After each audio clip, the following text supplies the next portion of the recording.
ਰਾਮ ਸਰੂਪ ਅਣਖੀ ਦਾ novel Bhima. 13ਵਾਂ ਅੰਗ।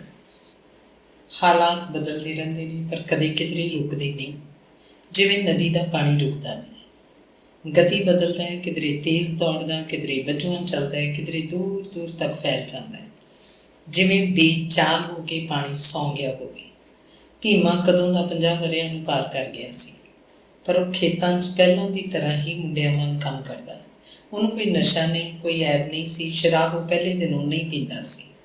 ਉਹ ਹਰ ਵਾਰ panchayat member ਚੁਣਿਆ ਜਾਂਦਾ। ਵੋਟਾਂ ਵੇਲੇ ਉਹ ਬਹੁਤਾ ਕਿਸੇ ਨੂੰ ਆਖਦਾ ਵੇਖਦਾ ਨਹੀਂ ਸੀ। ਉਹਦੇ ਤਾਂ ਕੰਮ ਬੋਲਦੇ। ਉਹ ਨਿਰਪੱਖ ਬੰਦਾ ਸੀ। ਪੰਚਾਇਤ ਵਿੱਚ ਪਿੰਡ ਦਾ ਕੋਈ ਝਗੜਾ ਪੇਸ਼ ਹੁੰਦਾ ਤਾਂ ਕਿਸੇ ਦੀ ਤਰਫਦਾਰੀ ਨਹੀਂ ਕਰਦਾ ਸੀ। ਸਾਂਝੀਆਂ ਜਿਹੀਆਂ ਗੱਲਾਂ ਆਖਦਾ ਅਤੇ ਸਮਝੌਤਾ ਕਰਾਉਣ ਦੀ ਕੋਸ਼ਿਸ਼ ਕਰਦਾ। ਗਰੀਬਾਂ ਦੀ ਮਦਦ ਕਰਦਾ ਸੀ। ਕਿਸੇ ਦਾ ਕੋਈ ਮਰੀਜ਼ ਬਹੁਤਾ ਤੰਗ ਹੁੰਦਾ, ਜੇ ਉਹਨੂੰ ਅੱਧੀ ਰਾਤ ਵੀ ਬਠਿੰਡੇ ਲੈ ਜਾਣਾ ਹੁੰਦਾ ਤਾਂ ਝੱਟ ਆਪਣੀ ਟਰਾਲੀ ਜੋੜ ਲੈਂਦਾ। ਤੇਲ ਦੇ ਪੈਸੇ ਨਹੀਂ ਲੈਂਦਾ ਸੀ। ਕੁੜੀਆਂ ਬਹੂਆਂ ਦੇ ਜਣੇਪੇ ਵਕਤ ਅਕਸਰ ਹੀ ਅਜਿਹੇ ਕੇਸ ਬਠਿੰਡੇ ਲਿਜਾਣੇ ਪੈਂਦੇ ਸਨ। ਕਿਸੇ ਦਾ ਹੋਰ ਕੋਈ ਪ੍ਰਬੰਧ ਨਾ ਬਣਦਾ ਤਾਂ ਆਖਦੇ ਜਵਾਲੇ ਕੀ ਟਰਾਲੀ ਲੈ ਚੱਲਦੇ ਹਾਂ। ਭੀਮਾ ਜਵਾਬ ਨਹੀਂ ਦਿੰਦਾ। ਥਾਣੇ 'ਚ ਤਹਿਸੀਲਦਾਰ ਦੇ ਜਾਂ ਬਠਿੰਡਾ ਕਚਹਿਰੀ ਵਿੱਚ ਲੋਕ ਭੀਮੇ ਨੂੰ ਪੰਚਾਇਤ ਮੈਂਬਰ ਵਜੋਂ ਲੈ ਕੇ ਜਾਂਦੇ। ਹੋਰ ਮੈਂਬਰਾਂ ਵਾਂਗੂ ਕਿਸੇ ਤੋਂ ਦਾਰੂ ਦੀ ਬੋਤਲ ਨਹੀਂ ਮੰਗਦਾ ਸੀ। ਬੋਤਲ ਉਹਨੇ ਕੀ ਕਰਨੀ ਸੀ, ਉਹ ਤਾਂ ਪੀਂਦਾ ਹੀ ਨਹੀਂ ਸੀ। ਭੀਮੇ ਦੇ ਤਾਂ ਰੰਗ ਨਿਆਰੇ ਸਨ। ਉਹ ਅਗਲੇ ਦੇ ਪੱਲਿਓਂ ਚਾਹ ਦਾ ਪੀ ਲੈਂਦਾ, ਢਾਬੇ ਤੋਂ ਰੋਟੀ ਵੀ ਖਾ ਲੈਂਦਾ, ਪਰ ਬੱਸ ਦਾ ਕਿਰਾਇਆ ਆਪਣੀ ਜੇਬ 'ਚੋਂ ਲਾਉਂਦਾ। ਉੱਥੇ ਜਾ ਕੇ ਸੱਚ ਸੱਚ ਬੋਲਦਾ, ਉਨੀ ਗੱਲ ਹੀ ਆਖਦਾ ਜਿੰਨਾ ਉਹਨੂੰ ਪਤਾ ਹੁੰਦਾ। ਕਿਸੇ ਦਾ ਸਿੱਖਿਆ ਸਿਖਾਇਆ ਝੂਠ ਤੂਫਾਨ ਨਹੀਂ ਬਕਦਾ ਸੀ। ਝੂਠੀ ਗਵਾਹੀ ਦਿਵਾਉਣ ਵਾਲੇ ਭੀਮੇ ਨੂੰ ਲੈ ਕੇ ਹੀ ਨਹੀਂ ਜਾਂਦੇ ਸਨ। ਡਰਦੇ ਉਹਨਾਂ ਤਾਂ ਸੱਚ ਉਗਲ ਦੇਣਾ, ਬਣਦਾ ਕੰਮ ਕਿਧਰੇ ਖਰਾਬ ਹੀ ਨਾ ਕਰ ਬੈਠੀ। ਪਿੰਡ ਦੇ ਸਾਂਝੇ ਕੰਮਾਂ 'ਚੋਂ ਵੱਧ ਚੜ੍ਹ ਕੇ ਬਾਸ਼ ਦਿੰਦਾ। ਪਿੰਡ ਦਾ ਫਾਇਦਾ ਹੁੰਦਾ, ਦਿਸਦਾ ਤੋਂ ਅੱਗੇ ਲੱਗ ਕੇ ਤੁਰਦਾ, ਬੋਲਦਾ ਤੁਰਿਆ ਜਾਂਦਾ। ਅਫਸਰਾਂ ਦੇ ਵਿਰੁੱਧ ਬੋਲਣ ਤੋਂ ਝਿਜਕਦਾ ਨਹੀਂ ਸੀ। ਪਿੱਠ ਪਿੱਛੇ ਕੋਈ ਉਹਨੂੰ ਭਈਆ ਬੇਸ਼ੱਕ ਆਖਦਾ ਹੋਏਗਾ, ਮੂੰਹ ਉੱਤੇ ਸਭ ਭੀਮਾ ਆਖਦੇ। ਕੋਈ ਲਾਚੜ ਕੇ ਭੀਮੇ ਸ਼ਾਹ ਵੀ ਬੋਲ ਦਿੰਦਾ। ਜਵਾਲੇ ਕਾ ਭੀਮਾ ਉਹਦਾ ਪੱਕਾ ਨਾਂ ਸੀ। ਉਂਝ ਵੋਟਰ ਸੂਚੀ 'ਚ ਉਹਦਾ ਨਾਂ ਉਹਦੇ ਕਹਿਣ ਅਨੁਸਾਰ ਭੀਮਾ ਜਾਦਵ ਲਿਖਿਆ ਹੋਇਆ ਸੀ। ਕੋਈ ਉਹਨੂੰ ਕੁਝ ਆਖੀ ਜਾਂਦਾ, ਪਰ ਜਿੱਥੇ ਕਿਤੇ ਉਹਨੂੰ ਭਰੇ ਕੱਟ 'ਚ ਉਹਦਾ ਨਾਂ ਪੁੱਛਿਆ ਜਾਂਦਾ ਤਾਂ ਉਹ ਛਾਤੀ ਤਾਣ ਕੇ ਬੋਲਦਾ ਸੀ, ਭੀਮਾ ਜਾਦਵ ਪੰਜਾਬੀ। ਇਹ ਪੰਜਾਬੀ ਕੀ ਹੋਈ? ਉਹਨੂੰ ਕੋਈ ਪੁੱਛ ਲੈਂਦਾ। ਬਸ ਇਹ ਮੇਰਾ ਨਾਮ ਹੈ, ਉਹ ਜਵਾਬ ਦਿੰਦਾ। ਤੂੰ ਤਾਂ ਹੁਣ ਵੀ ਪੰਜਾਬੀ ਹੈ, ਜਗਤਪੁਰ ਦਾ ਪੱਕਾ ਵਸਨੀਕ ਹੈ। ਪੰਜਾਬੀ ਹੈ ਖਵਾ ਕੇ ਕਿਤੇ ਬਹੁਤਾ ਪੰਜਾਬੀ ਬਣ ਜਾਏਗਾ ਤੂੰ। ਪਿੰਡ ਦਾ ਬੰਦਾ ਉਹਦੇ ਹੱਕ 'ਚ ਬੋਲਦਾ ਸੀ। ਅਸਲ 'ਚ ਉਹਦੇ ਪੰਜਾਬੀ ਅਖਵਾਉਣ ਪਿੱਛੇ ਇੱਕ ਕਹਾਣੀ ਸੀ। ਉੱਤਰ ਬਿਹਾਰ ਦੇ ਪਿੰਡਾਂ ਜਿਹੜੇ ਨੌਜਵਾਨ ਇੱਧਰ ਪੰਜਾਬ 'ਚ ਮਜ਼ਦੂਰੀ ਕਰਨ ਜਾਂ ਹੋਰ ਕੰਮਾਂ ਲਈ ਆਉਂਦੇ ਸਨ, ਉਹ ਜਦੋਂ ਕਦੇ ਆਪਣੇ ਦੇਸ਼ ਪਰਤਦੇ ਤਾਂ ਪਿੰਡ ਦੇ ਲੋਕ ਉਹਨਾਂ ਨੂੰ ਪੰਜਾਬੀ ਆਖਦੇ। ਪਿੰਡ 'ਚ ਉਹਨਾਂ ਦੀ ਚੰਗੀ ਆਰਥਿਕ ਹਾਲਤ ਬਣ ਜਾਣ ਕਰਕੇ ਅਤੇ ਦੂਜਿਆਂ ਨਾਲੋਂ ਉਹਨਾਂ ਦੇ ਗਲ ਤੇੜ ਦੇ ਭੜਕੀਲੇ ਕੱਪੜੇ ਦੇਖ ਕੇ ਉਹਨਾਂ ਦਾ ਭਾਈਚਾਰਾ ਇੱਕ ਗੱਲੋਂ ਇਹ ਵਡਿਆਈ ਹੀ ਦਿੰਦਾ ਸੀ। ਆਖਦੇ, ਅਰੇ ਸੁਣਾ ਬਈ ਪੰਜਾਬੀ, ਕਿਆ ਹਾਲ ਹੈ ਤੇਰੇ। ਪੰਜਾਬੀ ਸ਼ਬਦ ਅਖਵਾ ਕੇ ਅਗਲਾ ਗੌਰਵ ਮਹਿਸੂਸ ਕਰਦਾ। ਜਿਵੇਂ ਇੱਧਰ ਸਾਡੇ ਪਿੰਡਾਂ 'ਚ ਜੇ ਕੋਈ ਮੁੰਡਾ ਕੈਨੇਡਾ ਚਲਾ ਜਾਵੇ, ਉੱਥੇ ਹੀ ਕੰਮ ਕਰਨ ਲੱਗੇ ਤਾਂ ਕਦੇ ਇੱਧਰ ਮੁੜ ਕੇ ਆਏ ਨੂੰ ਪਿੰਡ ਦੇ ਲੋਕ, ਉਹਦੇ ਆਂਢੀ ਗੁਆਂਢੀ ਅਤੇ ਯਾਰ ਮਿੱਤਰ ਉਹਨੂੰ ਫਖਰ ਨਾਲ ਬੁਲਾਉਣਗੇ, ਉਹ ਸੁਣਾ ਬਈ ਕਨੇਡੀਅਨ ਕਦੋਂ ਆਇਆ ਸੀ। ਇੱਦਾਂ ਹੀ ਭੀਮਾ ਜਦੋਂ ਕਦੇ ਉੱਧਰ ਬਿਹਾਰ 'ਚ ਆਪਣੇ ਪਿੰਡ ਤਿਲਕਪੁਰ ਜਾਂਦਾ ਤਾਂ ਉਦੋਂ ਉਹਨੂੰ ਪੰਜਾਬੀ ਆਖਦੇ, ਜਿਵੇਂ ਉਹਦਾ ਨਾਮ ਭੀਮ ਸੈਨ ਤੋਂ ਬਦਲ ਕੇ ਪੰਜਾਬੀ ਹੋ ਗਿਆ ਹੋਵੇ। ਹੁਣ ਜਗਤਪੁਰ ਪਿੰਡ ਵਿੱਚ ਪੰਜਾਬੀ ਸ਼ਬਦ ਉਹਨੂੰ ਪੰਜਾਬ ਨੇ ਨਹੀਂ ਦਿੱਤਾ ਸੀ, ਇਹ ਸ਼ਬਦ ਬਿਹਾਰ ਨੇ ਆਪ ਉਹਨੂੰ ਬਖਸ਼ਿਆ ਸੀ। ਇੱਧਰ ਜਗਤਪੁਰ ਪਿੰਡ 'ਚ ਆਪਣਾ ਪੂਰਾ ਨਾਮ ਭੀਮਾ ਜਾਦਵ ਪੰਜਾਬੀ ਦੱਸ ਕੇ ਉਹਨੂੰ ਆਖਿਆ ਤਸੱਲੀ ਮਿਲਦੀ। ਦੇਬੋ ਅਤੇ ਜੀਤੋ ਦੋਵੇਂ ਕੁੜੀਆਂ ਵਿਆਹ ਦਿੱਤੀਆਂ ਗਈਆਂ ਸਨ। ਉਹਨਾਂ ਲਈ ਵਰ ਘਰ ਚਾਹੇ ਨਥਾਣੇ ਵਾਲਿਆਂ ਨੇ ਲੱਭੇ ਹੀ ਸਨ, ਪਰ ਉਹਨਾਂ ਵਿਆਹਾਂ ਉੱਤੇ ਪੂਰਾ ਖਰਚ ਭੀਮੇ ਨੇ ਕੀਤਾ। ਚਰਨੋਂ ਤੀਵੀਂ ਮਾਨੀ ਇਕੱਲੀ ਕੀ ਕਰਨ ਜੋਗੀ ਸੀ। ਉਹਨੇ ਤਾਂ ਕੁੜੀਆਂ ਦਾ ਬਣਤ ਬਣਾਇਆ ਸੀ। ਬਾਕੀ ਸਾਰਾ ਵਿਆਹਾਂ ਦਾ ਪ੍ਰਬੰਧ ਭੀਮੇ ਦੇ ਹੱਥ ਮੱਥੇ ਸੀ। ਇੱਕ ਤਰ੍ਹਾਂ ਨਾਲ ਉਹ ਮਾਲਕ ਸੀ ਘਰ ਦਾ। ਨਾ ਪਿੰਡ ਵਿੱਚ ਉਹਨੂੰ ਕੋਈ ਕਿਸੇ ਚੀਜ਼ ਤੋਂ ਜਵਾਬ ਦਿੰਦਾ ਸੀ ਅਤੇ ਨਾ ਬਠਿੰਡੇ ਦਾ ਆੜ੍ਹਤੀਆ, ਹੇਮਰਾਜ ਅਤੇ ਹੋਰ ਦੁਕਾਨਦਾਰ। ਵੱਡੀ ਕੁੜੀ ਦੇਬੋ ਰਾਮਪੁਰਾ ਫੂਲ ਕੋਲ ਜੇਠੂ ਕੇ ਵਿਆਹੀ। ਪ੍ਰਾਹੁਣਾ ਖੇਤੀ ਦਾ ਕੰਮ ਕਰਦਾ ਸੀ। ਉਹਦੀ ਹਿੱਸੇ ਦੀ ਉਹਨੂੰ 10 ਕਿੱਲੇ ਜ਼ਮੀਨ ਆਉਂਦੀ ਸੀ। ਭੋਏ ਚੰਗੀ ਸੀ। ਛੋਟੀ ਕੁੜੀ ਜੀਤੋ ਦਾ ਰਿਸ਼ਤਾ ਉਹਦੇ ਮਾਮੇ ਦਾ ਸਾਲਾ ਆਪਣੇ ਪਿੰਡ ਮੌੜ ਕਲਾਂ ਲੈ ਗਿਆ। ਮੌੜ ਕਲਾਂ ਜੋ ਮੌੜ ਮੰਡੀ ਦੇ ਵਿੱਚ ਹੀ ਪੈਂਦਾ ਹੈ। ਇਹ ਮੁੰਡਾ ਸਕੂਲ ਮਾਸਟਰ ਸੀ। थोड़ी घनी पैली का मालक भी सी। कुड़ियां ने सौहरे जाके दसिया सी कि भीमा उन्हां दा ताया है। होर की दसदियां, कोई रिश्ता ज़ाहिर तां करना ही सी। ये थोड़ा आखदियां कि उन्हां दा नौकर है ते भैया है, पर कुड़ियां दे सौहरिਆਂ ਲਈ भीमा महत्वपूर्ण जरूर सी। वो तो हर कार विहार च अगे अगे सी। सब ਉਹਨੂੰ पुछ के गल करते सन। ਉਹਦੇ बगैर तो जिवें घर च पत्ता ना झूलदा होवे, सब उसे दे हथ मत्थे सी।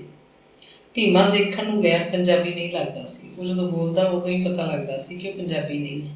पंजाबी भाषा बोलण विच ਉਹਦਾ लहजा होर सी। ਉਹਦਾ ਪਹਿਰਾਵਾ सब पंजाबी हो चुकिया सी। ਹੁਣ ना तो पैरां 'ਚ टुट्टियां जिहियां चप्पलां रखदा, नंगा सिर भी नहीं सी रखदा।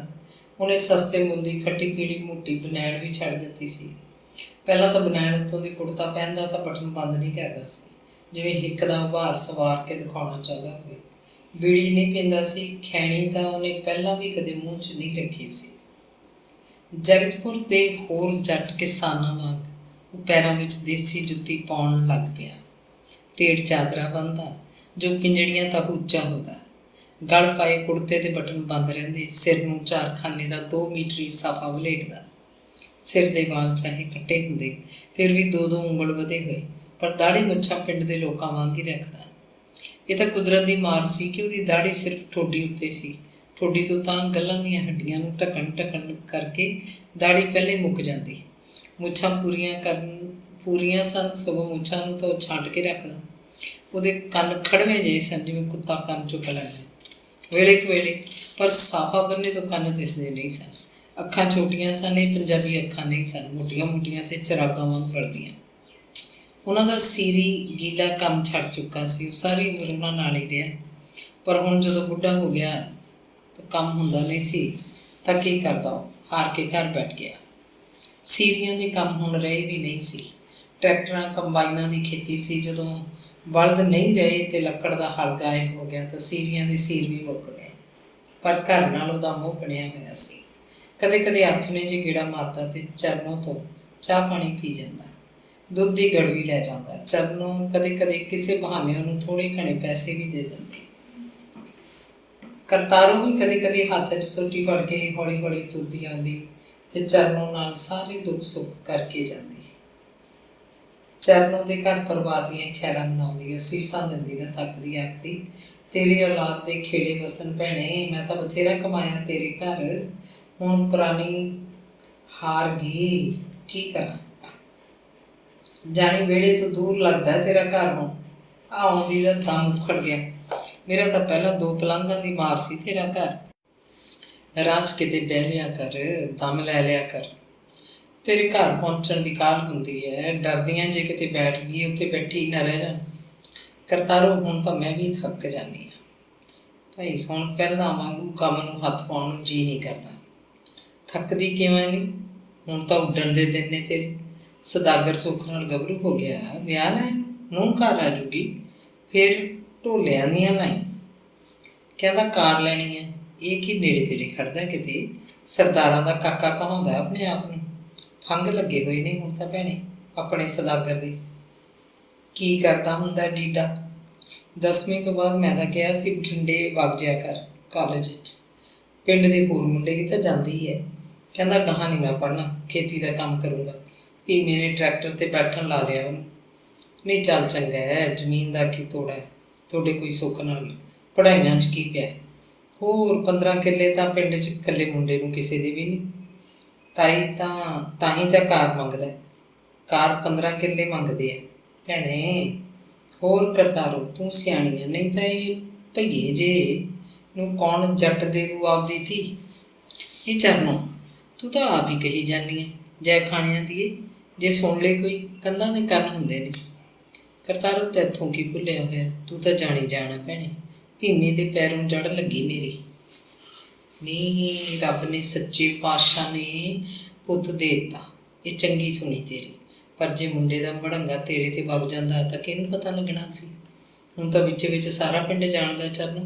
ਕੋਈ ਗੱਲ ਨਹੀਂ ਕਰਦਾ, ਕਿਸੇ ਨੇ ਕੀ ਲੈਣਾ ਹੁੰਦਾ ਗੱਲ ਕਰਕੇ। ਅਖੇ ਢਕੇ ਰਿੱਝੇ ਕੋਈ ਨਾ ਗੁੱਝੇ। ਨੀ ਕਹੀ ਜਾਣ ਜਿਹਨੇ ਆਖਣਾ, ਮੇਰੇ ਐ ਜੁੱਤੀ ਦੇ ਯਾਦ। ਨੀ ਜੱਟਾਂ ਦੇ ਤਾਂ ਘਾਲੇ ਮਾਲੇ ਨੇ, ਸਭ ਹੋਈ ਜਾਂਦੇ ਆ ਇੱਥੇ। ਪਹਿਲਾਂ ਉਹ ਨਿਮਾਣਾ ਗੁਰਜੰਟਾ, ਤਿੰਨਾਂ 'ਚੋਂ ਖਬਰੇ ਕਿਹਦਾ ਸੀ? ਉਹ ਕੀ ਸ਼ਰਮ ਵਾਲੀ ਗੱਲ ਨਹੀਂ ਸੀ ਕੋਈ ਵੀ ਹੁਣ ਸ਼ਰਮ ਵਾਲੀ? ਮੈਂ ਨਹੀਂ ਕਿਸੇ ਦੀ ਪਰਵਾਹ ਕਰਦੀ ਭੈਣ। ਕੋਈ ਕੀ ਕਰ ਲੂਗਾ, ਆਪਦਾ ਮਨ ਰਾਜੀ ਚਾਹੀਦਾ। ਤੈਨੂੰ ਇੱਕ ਗੱਲ ਸੁਣਾਉਣੀ ਆ। ਸਾਡੇ ਜੱਟਾਂ ਦੇ ਤਾਂ ਕੋਈ ਕੁਛ ਨਹੀਂ ਦੇਖਦਾ, ਬਸ ਜ਼ਮੀਨ ਦੇਖਦੇ ਆ। ਨਥਾਣੇ ਸਾਡੇ ਪਿੰਡ ਇੱਕ ਜੱਟ ਹੱਲਿਆ ਵੇਲੇ 2 ਸਾਲ ਦਾ ਇੱਕ ਮੁਸਲਮਾਨ ਜਲਾਹਿਆਂ ਦਾ ਮੁੰਡਾ ਕਿੱਧਰੋਂ ਲੈ ਆਇਆ। ਪਿੰਡ ਦੇ ਜਲਾਹੇ ਹੀ ਸੀ। ਪਾਥੀਆਂ ਵਾਲੇ ਗੁਹਾਰੇ 'ਚ ਲੁਕਿਆ ਬੈਠਾ ਮਿਲ ਗਿਆ। ਟੱਬਰ ਉਹਨਾਂ ਦਾ ਮਾਰਤਾ ਸੀ ਸਾਰਾ। ਮੁੰਡਾ ਭਾਈ ਉਹਨੇ ਪਾਲ ਲਿਆ। ਉਹਦੇ ਆਪਦੇ ਕੋਈ ਜਵਾਕ ਨਹੀਂ ਸੀ। ਫਿਰ ਤਾਂ ਉਹਦੀ ਤੀਵੀਂ ਵੀ ਮਰ ਗਈ। ਉਮਰ ਉਤਾਰ ਸੀ, ਉਹ ਅੰਨਾ ਹੋ ਗਿਆ। ਜਲਾਹਿਆਂ ਦਾ ਮੁੰਡਾ ਜਵਾਨ ਹੋ ਗਿਆ ਸੀ। ਮੁੰਡੇ ਨੇ ਉਹਦੀ ਸੇਵਾ ਬਹੁਤ ਕੀਤੀ। ਉਹਨੂੰ ਟੱਟੀ ਪਿਸ਼ਾਬ ਵੀ ਆਪ ਕਰਾਉਂਦਾ। ਜੱਟ ਕੋਲ 20 ਕਿੱਲੇ ਜ਼ਮੀਨ ਸੀ। ਮਰਦਾ ਮਰਦਾ ਜਲਾਹਿਆਂ ਦੇ ਮੁੰਡੇ ਦੇ ਨਾਂ ਕਰ ਗਿਆ ਕਿ ਇਹੀ ਮੇਰਾ ਪੁੱਤ ਹੈ, ਇਹੀ ਮੇਰਾ ਸਭ ਕੁਛ ਹੈ। ਫਿਰ ਕਰਤਾਰ ਨੇ ਹੁੰਗਾਰਾ ਭਰਿਆ। ਇੱਕ ਜੱਟ ਨੇ ਉਸ ਜਲਾਹਾਂ ਦੇ ਮੁੰਡੇ ਨੂੰ ਸਾਫ਼ ਕਰਤਾ। ਜਦੋਂ 20 ਕਿੱਲੇ ਆਉਂਦੇ ਸੀ, ਉਹਦੇ ਗਾਹਾਂ 3 ਮੁੰਡੇ ਹੋਏ। ਤਿੰਨੇ ਮੁੰਡੇ ਉਹਦੇ ਖੱਬੀ ਖਾਨ ਜੱਟਾਂ ਦੇ ਘਰੇ ਵਿਆਹੇ। ਭਾਈ ਕੌਣ ਪੁੱਛਦਾ ਸੀ ਫਿਰ ਵੀ ਪਿਓ ਉਹਨਾਂ ਦਾ ਮੁਸਲਮਾਨ ਜਲਾਹਾ ਸੀ। ਜਦੋਂ ਕਦੇ ਕਰਤਾਰੋ ਚਰਨੋਂ ਕੋਲ ਆਉਂਦੀ ਸੀ, ਚਰਨੋਂ 2 ਵਾਰੀ ਚਾਹ ਧਰਦੀ। ਪਹਿਲਾਂ ਉਹਦੀ ਆਈ ਤੋਂ, ਫਿਰ ਖਾਸੀਆਂ ਗੱਲਾਂ ਕਰਨ ਬਾਅਦ ਜਦੋਂ ਉਹਨੇ ਘਰ ਨੂੰ ਜਾਣਾ ਹੁੰਦਾ। ਉਹ ਦੂਜੀ ਵਾਰ ਦੀ ਚਾਹ ਪੀਣ ਹੀ ਲੱਗੀਆਂ ਸੀ ਕਿ ਬਾਹਰ ਮੂਹਰੇ ਮੋਟਰਸਾਈਕਲ ਦਾ ਖੜਕਾ ਹੋਇਆ। ਸੌਦਾਗਰ ਆ ਗਿਆ ਸੀ। ਉਸ ਵੇਲੇ ਦਾ ਹੀ ਬਠਿੰਡੇ ਨੂੰ ਗਿਆ ਹੋਇਆ ਸੀ। ਕਰਤਾਰੋ ਨੇ ਗੱਲ ਬਦਲੀ। ਕੰਮ ਨੂੰ ਕਿਹੜੀ ਲਾ ਰੱਖੀ ਆ ਹੁਣ? ਉਹੀ ਹੈ ਮਨ ਕੋ ਝੰਡੇ ਦੀ ਬਹੂ। ਸੀਰੀ ਕੋਈ ਨਹੀਂ ਐਤਕੀ। ਨਹੀਂ ਸੀਰੀ ਨਹੀਂ, ਝੰਡਾ ਪੈਸੇ ਲੈਂਦਾ ਮਹੀਨੇ ਦੇ ਮਹੀਨੇ। ਪਹਿਲਾਂ ਇਕੱਠੇ ਪੈਸੇ ਵੀ ਦਿੰਦੇ ਆ ਉਹਨੂੰ, ਫਿਰ ਸਰੀ ਜਾਂਦਾ। ਹੋਰ 3 ਜਣੇ ਨੇ। ਸੌਦਾਗਰ ਤਾਂ ਪੂਰਾ ਜੀ ਲਾ ਕੇ ਕਰਦਾ ਖੇਤ ਦਾ ਕੰਮ। ਚਰਨੋਂ ਦੱਸ ਰਹੀ ਸੀ। ਫਿਰ ਉਹਨੇ ਪਰਾਂ ਫਿਰਦੇ ਸੌਦਾਗਰ ਨੂੰ ਬੋਲ ਮਾਰਿਆ, ਵੀ ਚਾਹ ਬਚੀ ਪਈ ਹੈ, ਜੇ ਪੀਣੀ ਹੈ ਹੁਣੇ ਕੀਤੀ ਹੈ ਫਿਰ ਕਹੇਂਗਾ। ਬਸ ਬੇਬੇ ਮੈਂ ਤਾਂ ਨਹਾਊਂਗਾ ਪਹਿਲਾਂ, ਫਿਰ ਨਵੇਂ ਸਿਰੇ ਬਣਾਈ ਮੇਰੀ ਚਾਹ। ਲੈ ਕੁੜੇ, ਬਚੀ ਪਈ ਕਾਹਨੂੰ ਪੀਂਦੇ ਆ ਅੱਜ ਕੱਲ੍ਹ ਦੇ ਮੁੰਡੇ। ਉਹ ਆਪਣੇ ਵਾਲੇ ਵੇਲੇ ਗਏ ਹੁਣ। ਇੱਕ ਤਰ੍ਹਾਂ ਨਾਲ ਕਰਤਾਰੋ ਨੇ ਸੁਣਾ ਕੇ ਜੇ ਸੌਦਾਗਰ ਦੀ ਠੁੱਕ ਬੰਨੀ। ਸੌਦਾਗਰ ਕਰਤਾਰੋ ਦੇ ਨੇੜੇ ਹੋਇਆ ਤਾਂ ਉਹਦੇ ਵੱਲ ਝਾਕ ਕੇ ਤੇ ਮੁਸਕਰਾ ਕੇ ਬੋਲਿਆ, ਮੱਥਾ ਟੇਕਦਾ ਅੰਬੂ ਰਾਜੀ ਹੈ? ਬਾਬੇ ਦਾ ਕੀ ਹਾਲ ਆ? ਜਿਉਂਦਾ ਰਹਿ ਪੁੱਤ ਵੇ, ਜਵਾਨੀ ਆਵਣ, ਰੱਬ ਤੈਨੂੰ ਉਮਰ ਲਾਵੇ। ਸੱਚਾ ਪਾਤਸ਼ਾਹ। ਕਰਤਾਰੋ ਨੇ ਲੰਬੀ ਅਸੀਸ ਦਿੱਤੀ। ਵੇ ਤਾਇਆ ਤੇਰਾ ਨਾ ਝੰਡਾ ਪੋੜਿਆ, ਕਹਿੰਦੇ ਸੀ ਦੁਪਹਿਰ ਨੂੰ ਆ ਜਾਊ ਘਰੇ। ਕਿਹੜਾ ਵੇਲਾ ਆ ਗਿਆ? ਚਰਨੋਂ ਬੋਲੀ। ਕੱਲ੍ਹ ਦਾ ਨਰਮਾ ਰਹਿ ਗਿਆ ਸੀ ਬੇਬੇ, 4 ਕਿਆਰੇ। ਹੁਣ ਨਿਬੇੜ ਕੇ ਆਉਣਗੇ। ਕੱਲ੍ਹ ਤਾਂ ਮੈਂ ਸੀ, ਦਿਹਾੜੀਏ ਸੀ 2। ਐਤਕੀ ਨਰਮਾ ਹੈ ਭਾਈ। ਹੋਰ ਅੰਬੂ, ਹੁਣ ਤਾਂ ਸਾਰਾ ਪਿੰਡ ਨਰਮਾ ਹੀ ਬੀਜਦਾ। ਝੋਨਾ ਕੋਈ ਬੇਸ਼ੱਕ ਲਾਉਂਦਾ ਹੋਵੇ। ਅੱਛਾ, ਚੌਲ ਨਹੀਂ ਬੀਜਦਾ ਹੁਣ ਕੋਈ? ਨਾ ਉਹ ਜ਼ਮਾਨੇ ਗਏ ਹੁਣ। ਪਹਿਲਾਂ ਤਾਂ ਲੋਕ ਰੀਸੋ ਰੀਸੀ ਝੋਨਾ ਲਾਈ ਜਾਂਦੇ ਸੀ। ਝੋਨਾ ਪਾਣੀ ਬਹੁਤ ਭਾਲਦਾ। ਝੋਨੇ ਵੇਲੇ ਇੱਕ ਬੰਦਾ ਦਾ ਖੇਤ ਹੀ ਟੰਗਿਆ ਰਹਿੰਦਾ। ਇੱਕ ਪਾਸੇ ਪਾਣੀ ਲਾਉਣ ਲੱਗ ਗਿਆ, ਖੇਤ ਦੇ ਦੂਜੇ ਸਿਰੇ ਪਹੁੰਚਦੇ ਪਹਿਲੇ ਸਿਰੇ ਦੇ ਕਿਆਰੇ ਸੁੱਕ ਜਾਂਦੇ ਆ। ਉੱਧਰ ਫਿਰ ਛੱਡ ਲੈਂਦੇ ਆ ਪਾਣੀ। ਤਾਂ ਝੋਨੇ ਤਾਂ ਪਾਣੀ ਦੀ ਖੇਤੀ ਸੀ। ਇਹਨੂੰ ਇੰਨਾ ਪਾਣੀ ਕਿੱਥੋਂ ਆਵੇ? ਵਾਹ ਵੀ ਮੁੰਡਿਆ, ਤੂੰ ਤਾਂ ਖਾਸਾ ਸਿਆਣਾ ਖੇਤੀ ਦੇ ਕੰਮ ਨੂੰ। ਇਸ ਵਾਰ ਕਰਤਾਰੋ ਨੇ ਚਰਨੋਂ ਵੱਲ ਮੂੰਹ ਕਰਕੇ ਆਖਿਆ, ਹੋਰ ਅੰਬੂ, ਇਹ ਸਭ ਬਾਬੇ ਗੀਲੇ ਦੀਆਂ ਬਰਕਤਾਂ ਨੇ। ਉਸੇ ਦੀਆਂ ਵਿਉਂਤਾਂ ਚੱਲਦੀਆਂ ਨੇ ਹੁਣ ਤਾਂ।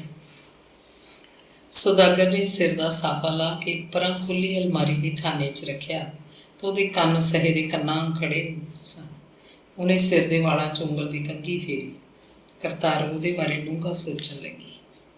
ਅੰਗ 14। ਭੀਮਾ 7ਵੀਂ ਜਮਾਤ 'ਚ ਪੜ੍ਹਦਾ ਸੀ ਜਦੋਂ ਹਨੂੰਮਾਨ ਦੇ ਮੰਦਰ ਜਾਣ ਲੱਗਿਆ। ਉਹ ਸਕੂਲ ਜਾਣ ਤੋਂ ਪਹਿਲਾਂ ਸਵੇਰੇ ਸਵੇਰੇ ਮੰਦਰ ਜਾਂਦਾ। ਹਨੂੰਮਾਨ ਜੀ ਦੀ ਮੂਰਤੀ ਅੱਗੇ ਮੱਥਾ ਟੇਕ ਕੇ ਫਿਰ ਬਾਹਰ ਆ ਕੇ ਰਾਮੂ ਭਲਵਾਨ ਦੇ ਅਖਾੜੇ ਕੋਲ ਆ ਬੈਠਦਾ। ਉੱਥੇ ਪਿੰਡ ਦੇ ਹੋਰ ਮੁੰਡੇ ਵੀ ਬੈਠੇ ਹੁੰਦੇ, ਉਹਦੇ ਹਾਣ ਦੇ। ਉਹ ਤੋਂ ਵੀ ਛੋਟੇ ਪੂਰੇ ਜਵਾਨ ਮੁੰਡੇ। ਅਖਾੜੇ 'ਚ 2 ਮੁੰਡੇ ਕੁਸ਼ਤੀ ਲੜ ਰਹੇ ਹੁੰਦੇ। ਰਾਮੂ ਅਖਾੜੇ ਦੇ ਇੱਕ ਕਿਨਾਰੇ ਨੰਗਾ ਬੈਠਾ ਉਹਨਾਂ ਨੂੰ ਕੁਝ ਨਾ ਕੁਝ ਬੋਲਦਾ ਰਹਿੰਦਾ, ਕਦੇ ਪਿਆਰ ਨਾਲ, ਕਦੇ ਗੰਦੀ ਗਾਲ ਕੱਢ ਕੇ। ਕਿਸੇ ਭਰ ਜਵਾਨ ਮੁੰਡੇ ਨਾਲ ਰਾਮੂ ਖੁਦ ਵੀ ਕੁਸ਼ਤੀ ਕਰਦਾ ਅਤੇ ਉਹਨੂੰ ਦਾ ਦੱਸਦਾ। ਭੀਮੇ ਦਾ ਉੱਥੇ ਬੜਾ ਜੀਅ ਲੱਗਦਾ। ਉੱਧਰੋਂ ਸਕੂਲ ਦਾ ਵੇਲਾ ਹੋਣ ਵਾਲਾ ਹੁੰਦਾ। ਉਹ ਆਪਣੇ ਧਿਆਨ ਅਖਾੜੇ ਛੱਡ ਕੇ ਘਰ ਨੂੰ ਦੌੜ ਆਉਂਦਾ। ਘਰ ਆਏ ਤਾਂ ਉਹਦੀ ਮਾਂ ਉਹਨੂੰ ਬੋਲ ਕਬੋਲ ਬੋਲਦੀ, ਬਾਪ ਗਾਲਾਂ ਕੱਢਦਾ। ਉਹ ਛੇਤੀ ਛੇਤੀ ਆਪਣੀਆਂ ਕਿਤਾਬਾਂ ਸੰਭਾਲਦਾ ਅਤੇ ਥੋੜ੍ਹਾ ਮੋਟਾ ਖਾ ਪੀ ਕੇ ਸਕੂਲ ਨੂੰ ਤੁਰ ਪੈਂਦਾ। ਹਫ਼ਤੇ 'ਚ ਇੱਕ ਅੱਧਾ ਦਿਨ ਅਜਿਹਾ ਵੀ ਹੁੰਦਾ ਕਿ ਹਨੂੰਮਾਨ ਦੇ ਮੰਦਰ ਗਿਆ ਮੁੜ ਕੇ ਘਰ ਨਹੀਂ ਪਹੁੰਚਦਾ ਸੀ। घर पहुँचदा तां स्कूल जाण दा वेला कदों दा टल चुक्या हुंदा। माँ दीआं गालां नूं हੱਸ हੱਸ पानी वांग पींदा रहिंदा। दसदा कुਝ नहीं सी कि मंਦਰ ਗਿਆ कित्थे सी ते फिर स्कूल ना जाण ते ਉਹਦੇ दिन ਵਧਣ ਲੱਗੇ। माँ बाप ਤਾਂ ਸਮਝਦੇ ਸੀ कि ਉਹਨਾਂ ਦਾ ਪੁੱਤ ਬੜਾ ਭਜਨੀਕ ਹੈ ਤੇ ਸਵੇਰੇ ਉੱਠ ਕੇ ਮੰਦਰ ਜਾਂਦਾ। ਉਹਨਾਂ ਨੂੰ ਨਹੀਂ ਸੀ ਪਤਾ ਕਿ ਉਹ ਮੰਦਰ ਨਹੀਂ, ਰਾਮੂ ਦੇ ਅਖਾੜੇ 'ਚ ਜਾਂਦਾ। ਮੰਦਰ ਜਾਣ ਦਾ ਤਾਂ ਇੱਕ ਬਹਾਨਾ ਹੈ। ਭੀਮੇ ਦੇ ਹਾਣ ਦੇ ਮੁੰਡੇ ਵੀ ਕੁਸ਼ਤੀ ਕਰਦੇ।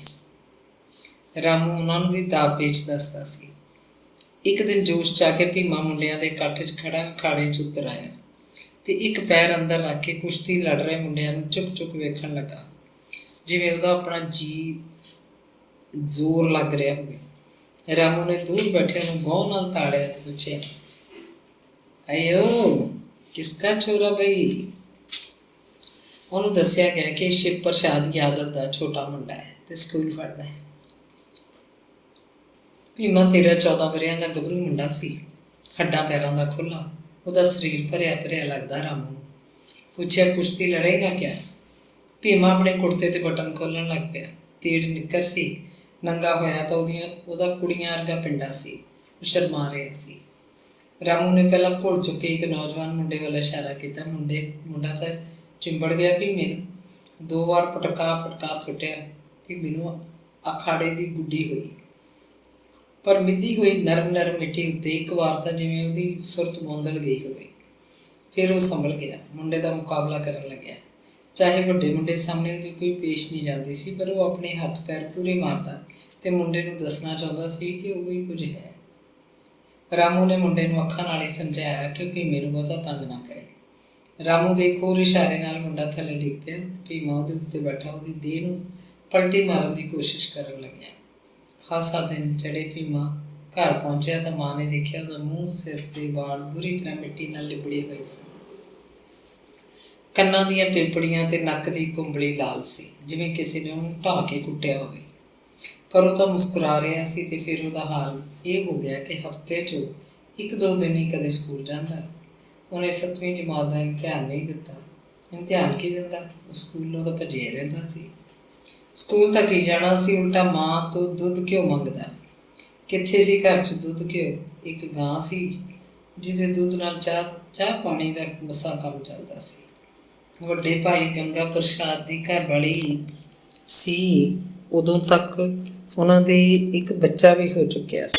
ਭੀਮਾ ਜਿਵੇਂ ਜਿਵੇਂ ਕੱਦ ਕੱਢ ਰਿਹਾ ਸੀ, ਜਿਵੇਂ ਜਿਵੇਂ ਉਹਦੇ ਵਿੱਚ ਜ਼ੋਰ ਭਰਦਾ ਜਾ ਰਿਹਾ ਸੀ, ਤਿਵੇਂ ਉਹ ਪਹਿਲਵਾਨ ਵੀ ਚੰਗਾ ਨਿਖਰ ਕੇ ਸਾਹਮਣੇ ਆ ਰਿਹਾ ਸੀ। ਉਹ ਦੂਜੇ ਮੁੰਡਿਆਂ ਨੂੰ ਢਾਉਂਦਾ ਵੀ ਤੇ ਆਪ ਢਹਿੰਦਾ ਸੀ। ਸ਼ਿਵ ਪ੍ਰਸਾਦ ਯਾਦਵ ਕੋਲ ਕੁੱਲ 5 ਕਿੱਲੇ ਜ਼ਮੀਨ ਸੀ। ਉਹ ਵੱਡੇ ਮੁੰਡੇ ਗੰਗਾ ਪ੍ਰਸਾਦ ਨੂੰ ਨਾਲ ਲੈ ਕੇ ਖੇਤੀ ਦਾ ਕੰਮ ਕਰਦਾ। ਉਹਨਾਂ ਕੋਲ ਬਲਦਾਂ ਦੀ ਇੱਕ ਜੋੜੀ ਸੀ। ਇੱਕੋ ਥਾਂ ਖੇਤ ਸੀ, ਧਾਨ ਪੈਦਾ ਹੁੰਦਾ ਤੇ ਕਣਕ ਵੀ। ਦੂਜੀਆਂ ਫਸਲਾਂ ਵੀ ਹੁੰਦੀਆਂ ਸਨ। ਸਾਉਣੀ 'ਚ ਮੱਕੀ ਬੀਜੀ ਜਾਂਦੀ, ਹਾੜੀ ਦੇ ਦਿਨਾਂ 'ਚ ਸਰੋਂ ਦੀ ਖੇਤੀ ਹੁੰਦੀ, ਮੂੰਗੀ ਵੀ ਹੁੰਦੀ, ਨਿੱਕੀਆਂ ਮੋਟੀਆਂ ਹੋਰ ਫਸਲਾਂ ਵੀ ਜਿਨ੍ਹਾਂ ਦੀ ਆਮ ਘਰਾਂ 'ਚ ਲੋੜ ਰਹਿੰਦੀ। ਕਿਸੇ ਸਾਲ ਉਹਨਾਂ ਦੀ ਫਸਲ ਨੂੰ ਪਾਣੀ ਮਾਰ ਦਿੰਦਾ। ਕੋਸੀ ਤੇ ਗੰਡਕ ਨਦੀਆਂ ਚੜ੍ਹ ਕੇ ਆ ਜਾਂਦੀਆਂ ਤੇ ਤਬਾਹੀ ਮਚਾ ਦਿੰਦੀਆਂ। ਕਦੇ ਤਾਂ ਅਗਲੀ ਫਸਲ ਵੀ ਨਹੀਂ ਬੀਜੀ ਜਾ ਸਕਦੀ ਸੀ। ਭੁੱਖੇ ਮਰਨ ਦੀ ਨੌਬਤ ਆ ਜਾਂਦੀ। ਸ਼ਿਵ ਪ੍ਰਸਾਦ ਨੇ ਆਪ ਸਾਰੀ ਉਮਰ ਖੇਤੀ ਦਾ ਕੰਮ ਕੀਤਾ ਸੀ। ਫਿਰ ਉਹਦਾ ਵੱਡਾ ਮੁੰਡਾ ਗੰਗਾ ਪ੍ਰਸਾਦ ਇਸੇ ਕੰਮ 'ਚ ਬਹਿ ਗਿਆ। ਖੇਤੀ ਦੇ ਕੰਮ 'ਚ ਟੱਬਰ ਦਾ ਗੁਜ਼ਾਰਾ ਨਹੀਂ ਸੀ। ਸ਼ਿਵ ਪ੍ਰਸਾਦ ਚਾਹੁੰਦਾ ਸੀ ਕਿ ਵੱਡਾ ਮੁੰਡਾ ਤਾਂ ਚਲੋ ਫਸ ਗਿਆ ਖੇਤੀ 'ਚ, ਛੋਟੇ ਨੂੰ ਪੜ੍ਹਾ ਲਵੇ। ਪਿੰਡ 'ਚ ਸਰਕਾਰੀ ਮਿਡਲ ਸਕੂਲ ਹੈ, 8 ਇੱਥੇ ਪਾਸ ਕਰ ਲਏਗਾ, 4 ਜਮਾਤਾਂ ਉਹਨੂੰ ਹੋਰ ਖਗਰੀਆਂ ਸ਼ਹਿਰ ਦੇ ਸਕੂਲ 'ਚ ਪੜ੍ਹਾ ਲਏਗਾ। ਚਾਹੇ ਖਗਰੀਆਂ ਤਿਲਕਪੁਰ ਤੋਂ ਬਹੁਤ ਦੂਰ ਹੈ, ਪਰ ਉੱਥੇ ਜਾ ਕੇ ਪਿੰਡਾਂ ਦੇ ਵਿਦਿਆਰਥੀ ਬੋਰਡਿੰਗ ਹਾਊਸ 'ਚ ਰਹਿੰਦੇ ਹਨ। ਉਹ ਔਖਾ ਸੌਖਾ ਬੋਰਡਿੰਗ ਹਾਊਸ ਦਾ ਖਰਚ ਝੱਲ ਲਏਗਾ। ਭੀਮਾ 12 ਜਮਾਤਾਂ ਪਾਸ ਕਰ ਗਿਆ ਤਾਂ ਉਹਨੂੰ ਕੋਈ ਨਾ ਕੋਈ ਸਰਕਾਰੀ ਨੌਕਰੀ ਮਿਲ ਜਾਏਗੀ।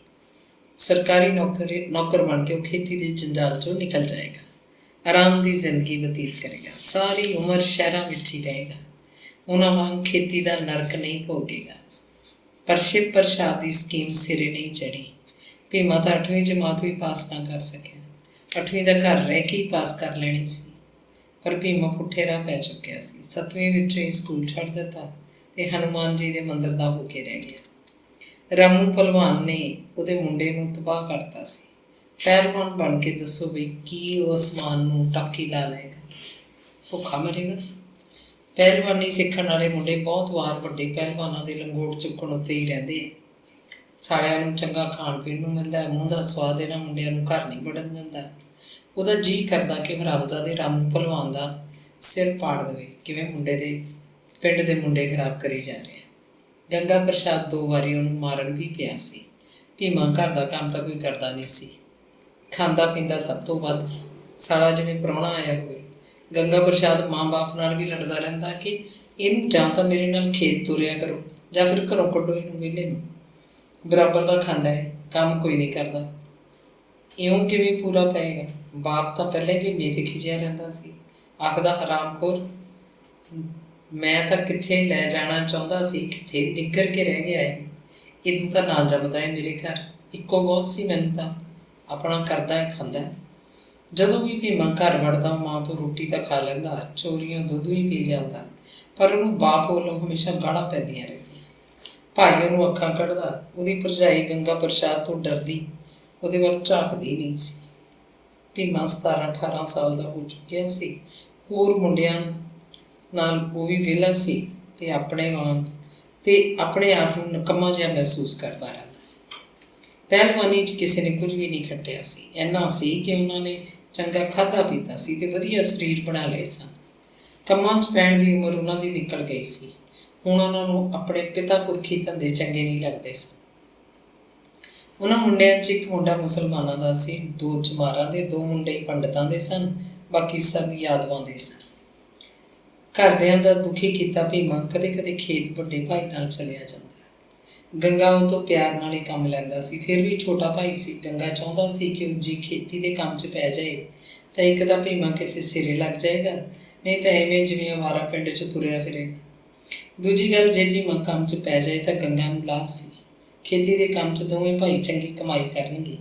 ਇੱਕ ਬੰਦੇ ਦੀ ਕਮਾਈ ਹੋਰ ਗੱਲ ਹੈ, 2 ਬੰਦਿਆਂ ਦੀ ਕਮਾਈ ਘਰ ਕਬੀਲਦਾਰੀ ਨੂੰ ਕਿਤੇ ਦੀ ਕਿਤੇ ਲੈ ਜਾਏਗੀ। ਭੀਮਾ ਹੱਡਾਂ ਪੈਰਾਂ ਦਾ ਤਕੜਾ ਸੀ, ਫਿਰ ਵੀ ਉਹਨੇ ਪਹਿਲਵਾਨੀ ਵਿੱਚ ਸਾਰੀਆਂ ਔਖੀਆਂ ਝਾਲਾਂ ਝੱਲੀਆਂ ਹੋਈਆਂ ਸਨ। ਉਹ ਗੰਗਾ ਨਾਲੋਂ ਦੁੱਗਣਾ ਕੰਮ ਕਰਦਾ। ਕੰਮ ਤਾਂ ਜ਼ੋਰ ਲਾ ਕੇ ਕਰਦਾ, ਪਰ ਜੀਅ ਲਾ ਕੇ ਨਹੀਂ ਕਰਦਾ ਸੀ। ਇਸ ਕੰਮ 'ਚ ਉਹਦੀ ਰੁਚੀ ਨਹੀਂ ਸੀ। ਉਹ ਇੱਕ ਦਿਨ ਖੇਤ ਜਾਂਦਾ, ਅਗਲੇ ਦਿਨ ਜਾਂਦਾ ਹੀ ਨਹੀਂ ਸੀ। ਸਵੇਰੇ ਸਵੇਰੇ ਕਿਧਰੇ ਟਲ ਜਾਂਦਾ। ਉਹਨੂੰ ਹਨੂੰਮਾਨ ਜੀ ਦੇ ਮੰਦਿਰ ਜਾ ਕੇ ਉਹਦੀ ਮਾਂ ਦੇਖਦੀ, ਉੱਥੇ ਵੀ ਨਹੀਂ ਹੁੰਦਾ ਸੀ। ਹੋਰ ਹੀ ਕਿਧਰੇ ਟਿੱਬ ਜਾਂਦਾ। ਹੁਣ ਉਹ ਪਿੰਡੋਂ ਬਾਹਰ ਵੀ ਜਾਣ ਲੱਗ ਪਿਆ। ਜਿੱਦਣ ਦਾ ਉਹਦਾ ਪਿੰਡੋਂ ਬਾਹਰ ਪੈਰ ਪਿਆ ਸੀ, ਉਹ 2-2 ਦਿਨ ਕਿਧਰੋਂ ਮੁੜਦਾ ਹੀ ਨਹੀਂ ਸੀ। ਰਿਸ਼ਤੇਦਾਰੀਆਂ ਵਿੱਚ ਵੀ ਚਲਿਆ ਜਾਂਦਾ, ਜਾਂ ਆਲੇ ਦੁਆਲੇ ਪਿੰਡਾਂ 'ਚ ਪਹਿਲਵਾਨਾਂ ਦੇ ਅਖਾੜੇ ਸਨ, ਅਖਾੜਿਆਂ 'ਚ ਜਾ ਕੇ ਉਹਦਾ ਜੀਅ ਲੱਗਦਾ ਸੀ। ਹਾਨੀ ਸਾਰ ਨੂੰ ਉਹਦੇ ਨਾਲ ਦੇ ਮੁੰਡੇ ਕੰਮਾਂ 'ਚ ਪੈਂਦੇ ਜਾ ਰਹੇ ਸਨ। ਇਹ ਉਹਦੇ ਲਈ ਵੀ ਸੋਚਣ ਦੀ, ਕੁਝ ਕਰਨ ਦੀ ਘੜੀ ਸੀ। ਤਣ ਪੱਤਣ ਕਿਸੇ ਦਾ ਉਹਨੂੰ ਲੱਗਣਾ ਹੀ ਪੈਣਾ ਸੀ। ਅੱਧੇ ਮੁੰਡੇ ਤਾਂ ਪੰਜਾਬ ਨੂੰ ਤੁਰ ਗਏ। ਉਹਨਾਂ ਦਿਨਾਂ 'ਚ ਪੰਜਾਬ ਜਾਣਾ ਇੱਕ ਬਹੁਤ ਵੱਡੀ ਗੱਲ ਸੀ। ਪੰਜਾਬ ਬਹੁਤ ਕਮਾਈ ਸੀ। ਤਿਲਕਪੁਰ ਪਿੰਡ ਵਿੱਚ ਮਨੀ ਆਰਡਰ ਬਹੁਤ ਆ ਰਹੇ ਸਨ। ਤਿਲਕਪੁਰ ਪਿੰਡ ਦੇ ਮੁੰਡਿਆਂ ਨੇ ਪੰਜਾਬ ਖਿੱਚਾਂ ਪਾਉਂਦਾ। ਇਹ ਉਹ ਸਮਾਂ ਸੀ ਜਦੋਂ ਪੰਜਾਬ 'ਚ ਧਾਨ ਦੀ ਫਸਲ ਨਵੀਂ ਬੀਜੀ ਜਾਣ ਲੱਗੀ ਸੀ। ਕੱਦੂ ਕੀਤੀ ਜ਼ਮੀਨ 'ਚ ਜੀਰੀ ਦੀ ਪੌਦ ਬੀਜਣੀ ਬਿਹਾਰੀ ਮਜ਼ਦੂਰਾਂ ਦਾ ਹੀ ਕੰਮ ਸੀ। ਪਾਣੀ 'ਚ ਸਾਰਾ ਦਿਨ ਖੜੇ ਰਹਿਣਾ ਪੰਜਾਬੀਆਂ ਲਈ ਪਹੁੰਚ ਤੋਂ ਬਾਹਰ ਸੀ ਤੇ ਸ਼ਾਨ ਦੇ ਖਿਲਾਫ ਸੀ। ਕਿ ਪਸ਼ੂਆਂ ਜਿਹਾ ਕੰਮ ਪੰਜਾਬੀ ਕਿਸਾਨ ਆਪ ਨਹੀਂ ਸੀ ਕਰ ਸਕਦਾ। ਬਿਹਾਰੀ ਮਜ਼ਦੂਰਾਂ ਦਾ ਤਾਂ ਇੱਕ ਕਿੱਤਾ ਸੀ। ਇੱਕ ਦਿਨ ਅੱਕ ਕੇ ਤੇ ਪੂਰਾ ਖਿੱਚ ਕੇ ਸ਼ਿਵ ਪ੍ਰਸਾਦ ਨੇ ਭੀਮੇ ਨੂੰ ਗੋਲੀ ਮਾਰਨ ਵਾਂਗ ਆਖਿਆ, ਬਿਹਤਰ ਹੈ ਤੂੰ ਪੰਜਾਬ ਚਲਾ ਜਾ, ਵਹੀਂ ਕहीं मर खप जाना, वापस मत आना, जा सुसरे, राम तेरा भला करे। ਭੀਮਾ ਖੁਦ ਹੀ ਕਿੰਨੇ ਦਿਨਾਂ ਤੋਂ ਇਹ ਸਕੀਮਾਂ ਬਣਾ ਰਿਹਾ ਸੀ।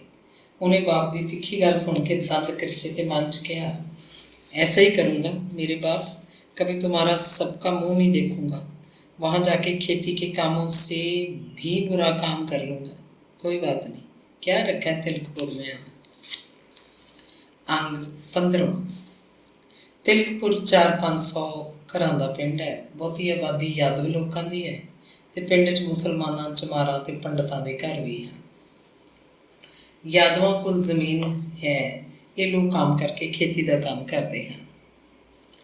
ਵੱਧ ਤੋਂ ਵੱਧ ਜ਼ਮੀਨ ਕਿਸੇ ਯਾਦਵ ਕੋਲ 20 ਏਕੜ ਹੈ। ਘੱਟੋ ਘੱਟ ਜ਼ਮੀਨ ਵਾਲੇ 1-2 ਏਕੜ ਦੇ ਮਾਲਕ ਹਨ। ਕੁਝ ਘਰ ਯਾਦਵਾਂ ਦੇ ਉਹ ਵੀ ਹਨ ਜਿਨ੍ਹਾਂ ਕੋਲ ਜ਼ਮੀਨ ਨਹੀਂ ਹੈ, ਪਰ ਉਹ ਕੰਮ ਖੇਤੀ ਦਾ ਹੀ ਕਰਦੇ ਹਨ। ਖੇਤੀ ਦਾ ਕੰਮ ਕਰਨ ਵਾਲੇ ਮੁਸਲਮਾਨ ਤੇ ਚਮਾਰ ਜਾਤੀ ਦੇ ਘਰ ਵੀ ਹਨ।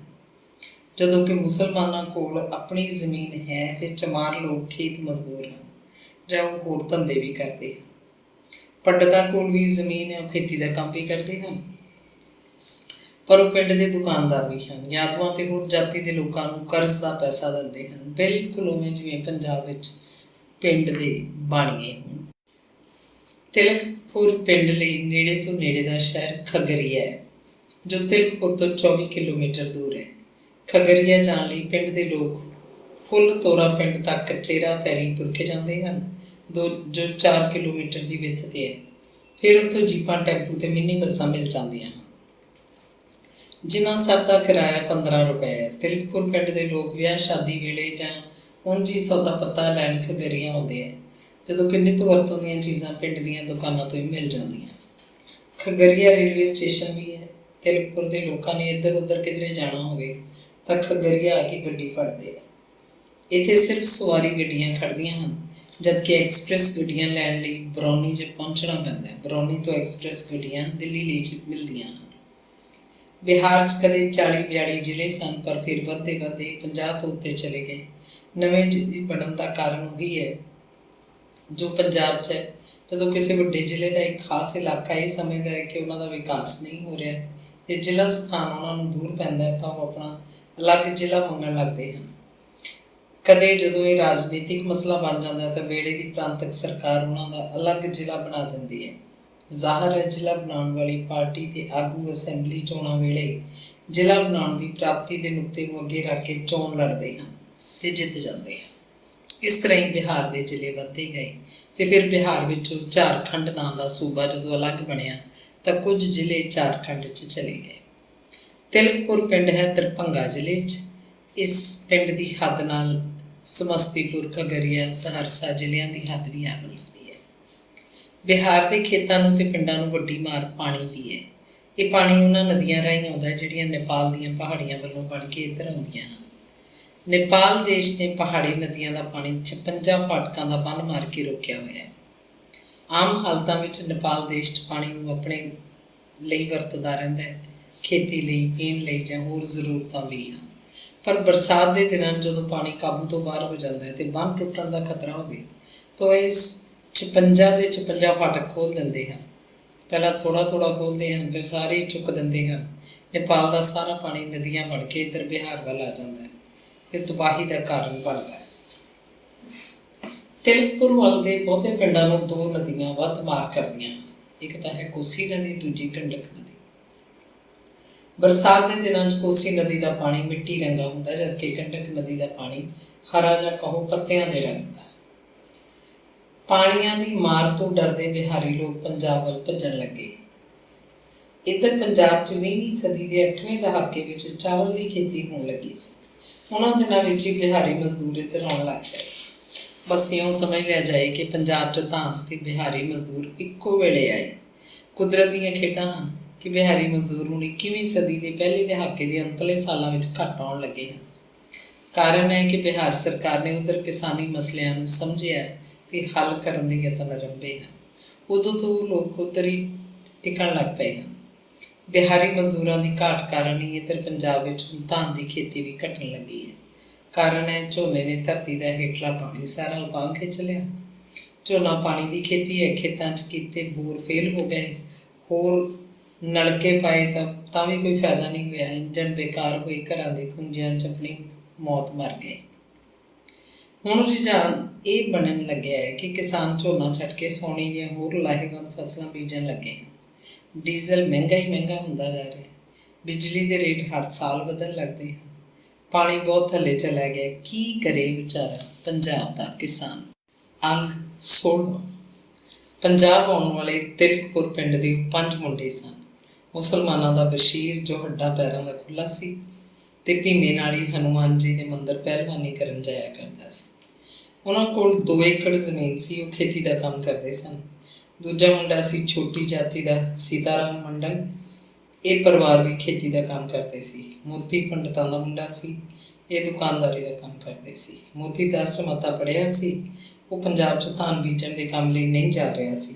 ਉਹ ਚਾਹੁੰਦਾ ਸੀ ਪੰਜਾਬ ਦੇ ਕਿਸੇ ਸ਼ਹਿਰ 'ਚ ਕੋਈ ਕੰਮ ਕਰੇਗਾ ਜਾਂ ਕਿਸੇ ਫੈਕਟਰੀ ਵਿੱਚ ਹੀ ਭਰਤੀ ਹੋ ਜਾਏਗਾ। ਦੋ ਮੁੰਡੇ ਯਾਦਵਾਂ ਦੇ ਸਨ। ਇੱਕ ਇਹ ਭੀਮਾ ਯਾਦਵ ਤੇ ਦੂਜਾ ਸੀ ਮਹਾਵੀਰ ਯਾਦਵ। ਮਹਾਵੀਰ ਦੇ ਪਿਤਾ ਵੀ ਖੇਤੀ ਦਾ ਕੰਮ ਕਰਦੇ ਸੀ। ਉਹਨਾਂ ਕੋਲ 4 ਏਕੜ ਜ਼ਮੀਨ ਸੀ। ਉਹ 4 ਭਾਈ ਸਨ। ਪੰਜੇ ਮੁੰਡੇ 4-5 ਦਿਨਾਂ ਤੋਂ ਪੰਜਾਬ ਜਾਣ ਦੀਆਂ ਤਿਆਰੀਆਂ ਕਰਦੇ ਫਿਰਦੇ ਸਨ। ਉਹਨਾਂ ਦੇ ਘਰ ਦੇ ਵੀ ਖੁਸ਼ ਸਨ ਕਿ ਪੰਜਾਬ ਜਾ ਰਹੇ ਨੇ। ਉਹਨਾਂ ਲਈ ਪੰਜਾਬ ਇੰਜ ਦਾ ਪ੍ਰਦੇਸ਼ ਸੀ ਜਿਵੇਂ ਪੰਜਾਬੀ ਮੁੰਡਿਆਂ ਲਈ ਕੈਨੇਡਾ ਅਮਰੀਕਾ ਹੋਵੇ। ਪੰਜਾਬ ਜਾ ਕੇ ਤਾਂ ਉਹਨਾਂ ਨੇ ਮਾਲਾ ਮਾਲ ਹੋ ਜਾਣਾ ਸੀ। ਦੂਜੇ ਪੰਜਾਬ ਗਏ ਮੁੰਡਿਆਂ ਵਾਂਗ ਮਨੀ ਆਰਡਰ ਭੇਜਣ ਲੱਗਣੇ ਸਨ। ਉੱਥੇ ਜਾ ਕੇ ਚੱਜ ਦੀ ਰੋਟੀ ਖਾਣਗੇ, ਪਹਿਨਣ ਲਈ ਉਹਨਾਂ ਨੂੰ ਚੰਗੇ ਕੱਪੜੇ ਮਿਲਣਗੇ। ਬਿਹਾਰੀ ਪਿੰਡਾਂ ਦੇ ਇਹ ਲੋਕ ਇੱਕ ਗੱਲ ਸੁਣ ਕੇ ਬੜੇ ਹੈਰਾਨ ਹੁੰਦੇ ਸੀ ਕਿ ਪੰਜਾਬ 'ਚ ਕਦੇ ਕੋਈ ਭੁੱਖ ਕਰਕੇ ਨਹੀਂ ਮਰਦਾ, ਰੋਟੀ ਸਭ ਨੂੰ ਮਿਲਦੀ ਹੈ। ਉਹਨਾਂ ਲੋਕਾਂ ਨੂੰ ਵੀ ਜਿਹੜੇ ਕਦੇ ਕੋਈ ਕੰਮ ਨਹੀਂ ਕਰਦੇ। ਹੋਰ ਤਾਂ ਹੋਰ ਗੁਰਦੁਆਰਿਆਂ ਦਾ ਲੰਗਰ ਸਵੇਰੇ ਸ਼ਾਮ ਮੁਫਤ ਮਿਲਦਾ ਹੈ। ਬਿਹਾਰੀ ਮਜ਼ਦੂਰ ਦਿਨ ਵੇਲੇ ਆਪਣਾ ਕੰਮ ਕਰਨ ਅਤੇ ਆਥਣ ਦੀ ਰੋਟੀ ਉਹ ਗੁਰਦੁਆਰੇ ਜਾ ਕੇ ਖਾਣ ਤਾਂ ਉਹਨਾਂ ਨੂੰ ਕੋਈ ਵਰਜਦਾ ਟੋਕਦਾ ਨਹੀਂ। ਪੰਜਾਂ ਮੁੰਡਿਆਂ ਨੇ ਪਹਿਲਾਂ ਤਾਂ ਆਪਣੇ ਗਲ ਤੇੜ ਦੇ ਕੱਪੜੇ ਨਵੇਂ ਖਰੀਦੇ।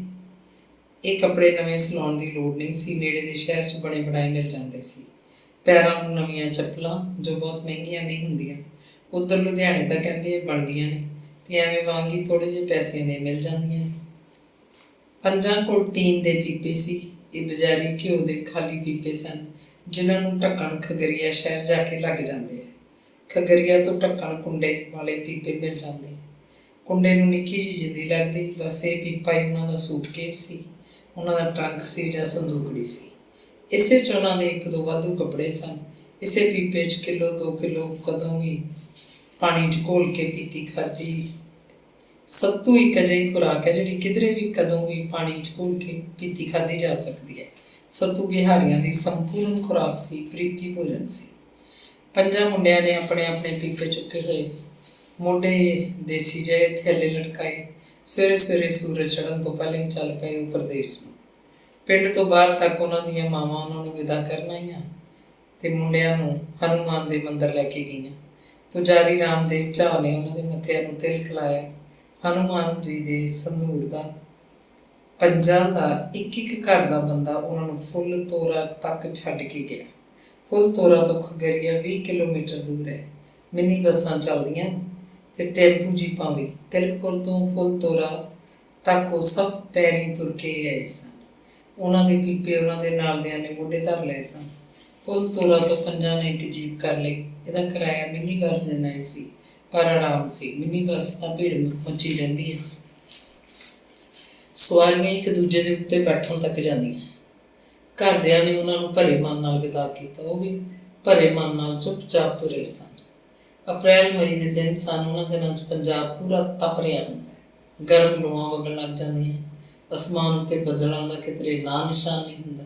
ਰੁੱਖ ਬੂਟੇ ਪਸ਼ੂ ਪੰਛੀ ਮਨੁੱਖ ਪਾਣੀ ਨੂੰ ਤਰਸਣ ਲੱਗਦੇ। ਹਾੜੀ ਦੀਆਂ ਫਸਲਾਂ ਸਮੇਟ ਲਈਆਂ ਗਈਆਂ। ਸਾਉਣੀ ਬੀਜਣ ਦੀ ਤਿਆਰੀ ਹੋ ਰਹੀ ਹੁੰਦੀ ਹੈ। ਕੁਝ ਫਸਲਾਂ ਬੀਜੀਆਂ ਜਾ ਚੁੱਕੀਆਂ ਹੁੰਦੀਆਂ ਹਨ, ਜਿਵੇਂ ਨਰਮਾ, ਕਪਾਹ, ਮੱਕੀ, ਚਰੀ, ਗੁਆਰਾ, ਮੋਠ, ਮੂੰਗੀ। ਝੋਨਾ ਬੀਜਣ ਲਈ ਖੇਤ ਕੱਦੂ ਕੀਤੇ ਜਾ ਰਹੇ ਹੁੰਦੇ ਹਨ। ਉਹਨਾਂ ਦਿਨਾਂ 'ਚ ਪੰਜਾਬ 'ਚ ਝੋਨੇ ਦੀ ਪੌਦ ਮਈ ਵਿੱਚ ਹੀ ਲਾ ਦਿੱਤੀ ਜਾਂਦੀ ਸੀ। ਖਗਰੀਆ ਆ ਕੇ ਰੇਲਵੇ ਸਟੇਸ਼ਨ ਉੱਤੇ ਉਹਨਾਂ ਨੇ ਚਾਹ ਦਾ ਗਲਾਸ ਪੀਤਾ ਅਤੇ ਨਾਲ ਡਬਲ ਰੋਟੀਆਂ ਖਾ ਲਈਆਂ।